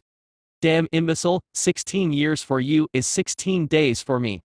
But I guess you filthy human is right, dwelling on the past like this is worthless. I have to say though, no matter how much time I was out there and how much humans I met, you are definitely the strangest one of them all, said Kyuubi, stunning Naruto a little bit. Wow, I never even imagined you actually saying I'm right. It seems the apocalypse is on the way then, thought Naruto, earning a snort from Kyuubi, who then muttered words like wanting to kill a certain blonde. However, the fox changed the subject. You're almost reaching the spot, and it will take at least 2 or 3 hours for someone to arrive here. When you arrive, you'll once again meditate in order to feel the wind around you, ordered Kyuubi, to which Naruto nodded and continued walking. With Hana minus. Stopping for a moment to drink some water, Hana smiled upon seeing her 3 dogs walking towards a small lake in order to drink some water as well. She remembered the first time she got all of them, and how happy she was at the time. Flashback on. A 6-year-old Hana was trying to get on Koromaru's back, but failing miserably before falling on the ground, and cried from the impact. After that, the big and scarred dog started licking her face, and suddenly all sad moments were gone. Hana was giggling at the feeling of Koromaru's tongue licking her. Right behind her were Tsume and Hana's father, watching as the little girl's laughter filled their heart with pride and joy. Tsume was smiling even more when she went inside the compound and brought a basket with 3 husky pups that was recently born. Hana-chan, I and your father think that you're ready for your own, said Tsume before seeing the little girl's neck almost break when she turned to see what was inside the basket. After Tsume dropped it on the floor, the 3 huskies immediately jumped towards Hana and started licking her, giving her the tinkles. Ha ha ha, stop it. It tinkles? Ha ha ha, shouted Hana, before giving up, and just lied down on the ground, with the huskies petting her. Hana, these 3 are called the Heimaru siblings. These 3 will be your companions in life, and in battle once you become a genin. Until then, we'll be teaching you our family's fighting style and exclusive jutsus. You are to treat them as you treat your equal. Normally, a fresh Inuzuka would take only 1 dog first and then have addictions when growing up. However, since these 3 pups here are triplets, we decided to put them together, so your responsibility will be for all 3 of them. Don't worry, Mom, I'll take care of them. Ha ha ha, stop it. Not again, said Hana after being assaulted from her 3 pups. Flashback off. Getting up from where she was sitting, Hana called the triplets for a little snack before continuing the trip. After that was taken care of, 4 blurs were the only thing visible, since Hana and the triplets all traveled by using a variation of the Shunshin no Jutsu that high-level Inuzuka shinobis are able to do. The technique involves teleporting further, and then using her legs together with chakra to give the extra speed. Looking at the sun for how much time she had, she concluded that a little less than 10 minutes is needed to arrive. With Naruto minus. Closing his eyes, he started to focus in feeling the wind around him. However, once again the blonde just couldn't get it. He was getting desperate simply because he couldn't see or feel the wind. That's where you don't get it, imbecile. You can't just wait like you'd be waiting to see someone. In order for you to be able to feel a force of nature, you'll need to become one with the nature. Instead of focusing only on waiting for it to happen, just focus on breathing the air around you. Focus on hearing the wind. Focus on hearing the water's sound, taught Kyuubi, to which Naruto breathed deeply and tried to do what Kyuubi advised. Focusing chakra on his ears and nose, Naruto was suddenly surrounded by different noises and smells that seemed to calm him a lot. The way in which the wind travels around all corporeal beings, the sound the water makes when travels towards the sea, the varied smells of different plants and flowers. Suddenly, a thin layer of transparent air passed to his left, and then one passed from his right. That's it, Naruto. Keep it up, said Kyuubi with a certain kind of pride of being able to seeing someone master the wind element. It wasn't long until Naruto could see and feel the wind around him. Opening his eyes, he smiled upon finally be able to perform the Futenkei Seishol wind release, wind gathering jutsu. Getting up, he was about to take off his mask for a second when he heard 4 footsteps coming his way. Resting his hands on his sword, he awaited for the arrival of what could possibly be common thugs or Akatsuki. However, when he saw a paw appear next to a little foliage, he knew that it was one of the Inuzuka dogs. Silently thanking Kami for not seeing Ikamaru's white fur, Naruto was also wondering about who would be sent when he saw Hana appear. Naruto was stunned. Using tight shorts and the chunin jacket like that could send any man on fire right now. And Fox, said Kyubi, earning an inside nod from Naruto. Greetings hunternin, the Hokage sent me to aid you in hunting Inuzuka Takashi. My name is Inuzuka Hana, said Hana, earning a nod from Naruto, who also greeted her. Great, Kiba's sister, thought Naruto as he greeted the girl as well. It's nice to meet you Hana-san, and I guess that these three are your companions, said Naruto, scratching one of the dog's ears much to said dog's delight and Hana's surprise. It wasn't often that others treated the Inuzuka dogs like this, and it was even rarer for her triplets to simply not growl at a stranger, even though the man is on Konoha's side. Also, something about the man's wearing somewhat unnerved Hana. Being an Inuzuka, she was keen on her feral behavior, of course having a thing for tough shinobi. The black clothes, the hunter-nin mask, and the katana strapped on his back. Hana was silently clapping the choice of clothes. Hana, what can you tell me about Takashi? I need to know all he can do so that when the time comes, we'll know how to handle the man, asked Naruto, to which the girl nodded and proceeded. Takashi was a chunin when he left. I'd say that he mastered all of our clan's jutsu and knows our fighting style. Now as to his dogs, though, there is where it will be difficult. Kuramaru is our clan's strongest dog, and Takashi stole Kuramaru's dog, said Hana, to which Naruto nodded. I've already know about the Inuzuka's fighting style and its jutsus. If those are Takashi's only abilities, then he won't be much trouble. Now, I assume your dogs can sense Kuramaru's scent, so finding the dogs, we can find Takashi, said Naruto before turning and look at the bingo book for one final analysis. Hana was considered a proud member of the Inuzuka clan, and seeing this hunter-nin saying that the Inuzuka abilities aren't to be concerned with, she felt a little bit taken aback. Sorry about interrupting your thought there, but why do you say fighting in Inuzuka isn't much trouble? Asked Hana, to which Naruto smirked upon seeing that just like Kiba, Hana was also a fiery person. I've already go to fight in Inuzuka before, and I can tell that your style focus on excess speed, and not much power. The only reason sometimes the attack hits it's because of the speed that follows it, not the strength. Also, without the dogs the Inuzuka's fighting style is not as effective as it would be with the companion.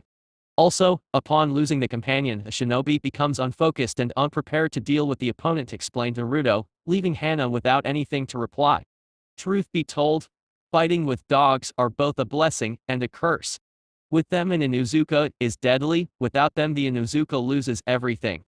Now, would you Hana be so helpful and try to find our guy, said Naruto, to which Hana snorted and brought her huskies together to find Takashi. After a while, the triplets found the trail and charged towards the destination. Hana and Naruto charged next, and the team traveled for a while.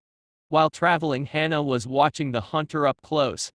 The Inuzukas were famous from being able to judge characters by getting said person's scent. Hana was able to identify the smell of a fox coming from the hunter. However, her dogs trusted him, simply because no one of them growled or even barked at him. Nonetheless, Hana was furious at the man for diminishing the Inuzuka's abilities. When the team landed, they stopped in front of a house made of wood in the middle of the forest. The smell of dogs nearby was clear even to Naruto, which showed that Takashi was indeed inside the house. Suddenly, 3 drills destroyed the house and charged against Naruto, Hana and the triplets, obliging all of them to scatter as to avoid the incoming attack. Hana-chan, is that really you? My goodness, you've grown so much since the last time I saw you. And I see you brought a hunter-nin with you, said Takashi, earning some growling from the girl.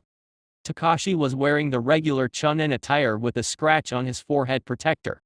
Takashi was what could be considered as grown-up Kiba with his red markings and wild black hair, but with white shades from the age. Naruto for his part found that he had just entered in a family relationship. You know, I don't mean to get into this sort of family gathering, So I'll just give you 2 minutes, said Naruto, walking away from the two, stunning both Hana and Takashi. Hana from thinking that the man would leave her behind, and Takashi for wondering why a hunter nin would abandon its prey. Naruto just sat on the rock waiting for the little family reunion to stop. Well, the hunter nin is right. It's been ages since I've seen my niece. How have you been? Asked Takashi before dodging a Tsuyoga of one of Hana's dogs. Well, I guess that the fighting now started, so I guess I can get back in, said Naruto, earning a snarl from Hana, who didn't know who she wanted to kill more. Why the hell did you walk away from us? What was the matter with you? Shouted Hana, now clearly filled with her so-called feral hormones. Naruto, for his part, just shrugged it off. Well, I didn't want to get involved in the clan's manner. The only thing that matters to me is the guy's head, said Naruto before turning to Takashi. Takashi soon got fed up with the whole story and bended on all fours, showing Naruto the clan's signature jutsu. Seeing this, Naruto got ready and prepared for the battle, signaling for Hana to get out of the way. Not even wanting to help the hunter nin, Hana stepped aside and focused on the dogs that by now were as big as Koromaru. Suddenly Takashi jumped in the air and, accompanied by his two dogs, started spinning with the Getsuga attack towards Naruto. Not even bothering to block, make a jutsu to defend, Naruto just jumped out of the way with chakra and proceeded with the hand signs. Futenkei's no Yaiba wind release, wind sword jutsu. Right after landing, Takashi's reflexes were the only thing that saved him from losing his neck, thus the attack hitting him on the chest instead. Getting up once again with blood dropping from the wound, Takashi snarled at the hunter nin from using elemental ninjutsu against him. I wouldn't take you for coward, but I guess you're just like everyone. Come fight me in close range, coward, shouted Takashi, to which Naruto smirked, seeing the obvious attempt of challenge. You don't seem too smart if you're actually thinking that I will fight against you and your dogs from close range. That would be plain suicidal. Not to mention that those dogs are the Inuzuka clan's pride, so they must be brutal. However, I know of a way of evening the numbers a bit. Tajukage Bunshin no Jutsu, Mass Shadow Clone Jutsu. Instantly, 50 Narutos appeared and all said in unison. So what do you say, 3 against 50? Now do you want to fight close range? Asked Naruto, earning a growl from Takashi, who by now was completely controlled by his anger. Hana, while watching, was impressed with the hunter nin's ability and chakra capacity. Summoning this much replications was a feat only one person in Konoha could attempt, and that was Kiba's friend Naruto. Looking at the fight once again, she saw Takashi once again attacking the Naruto clones, with Getsuga taking one by one very quickly. Just as Takashi was about to attack the last one, he stopped when the clone suddenly exploded inches from the man, sending him and the dogs flying. Hitting the head, one of the dogs lost conscious and Takashi was seriously hurt, and with one dog down. What's the matter, Takashi? Lost one of your dogs, and you already becomes vulnerable? Whatever happened to all the confidence from before? Asked Naruto, messing up with the man's head in order to get the man to do something foolish from rage. Just as Kiba, Takashi was having trouble controlling himself. This hunter nin was different from the others who came after him. This one was cautious. He was aware of the Inuzuka fighting style, and he has plenty of chakra to use. Suddenly, he saw the hunter nin making some hand signs and exhaling 5 air bullets against him and the remaining dog.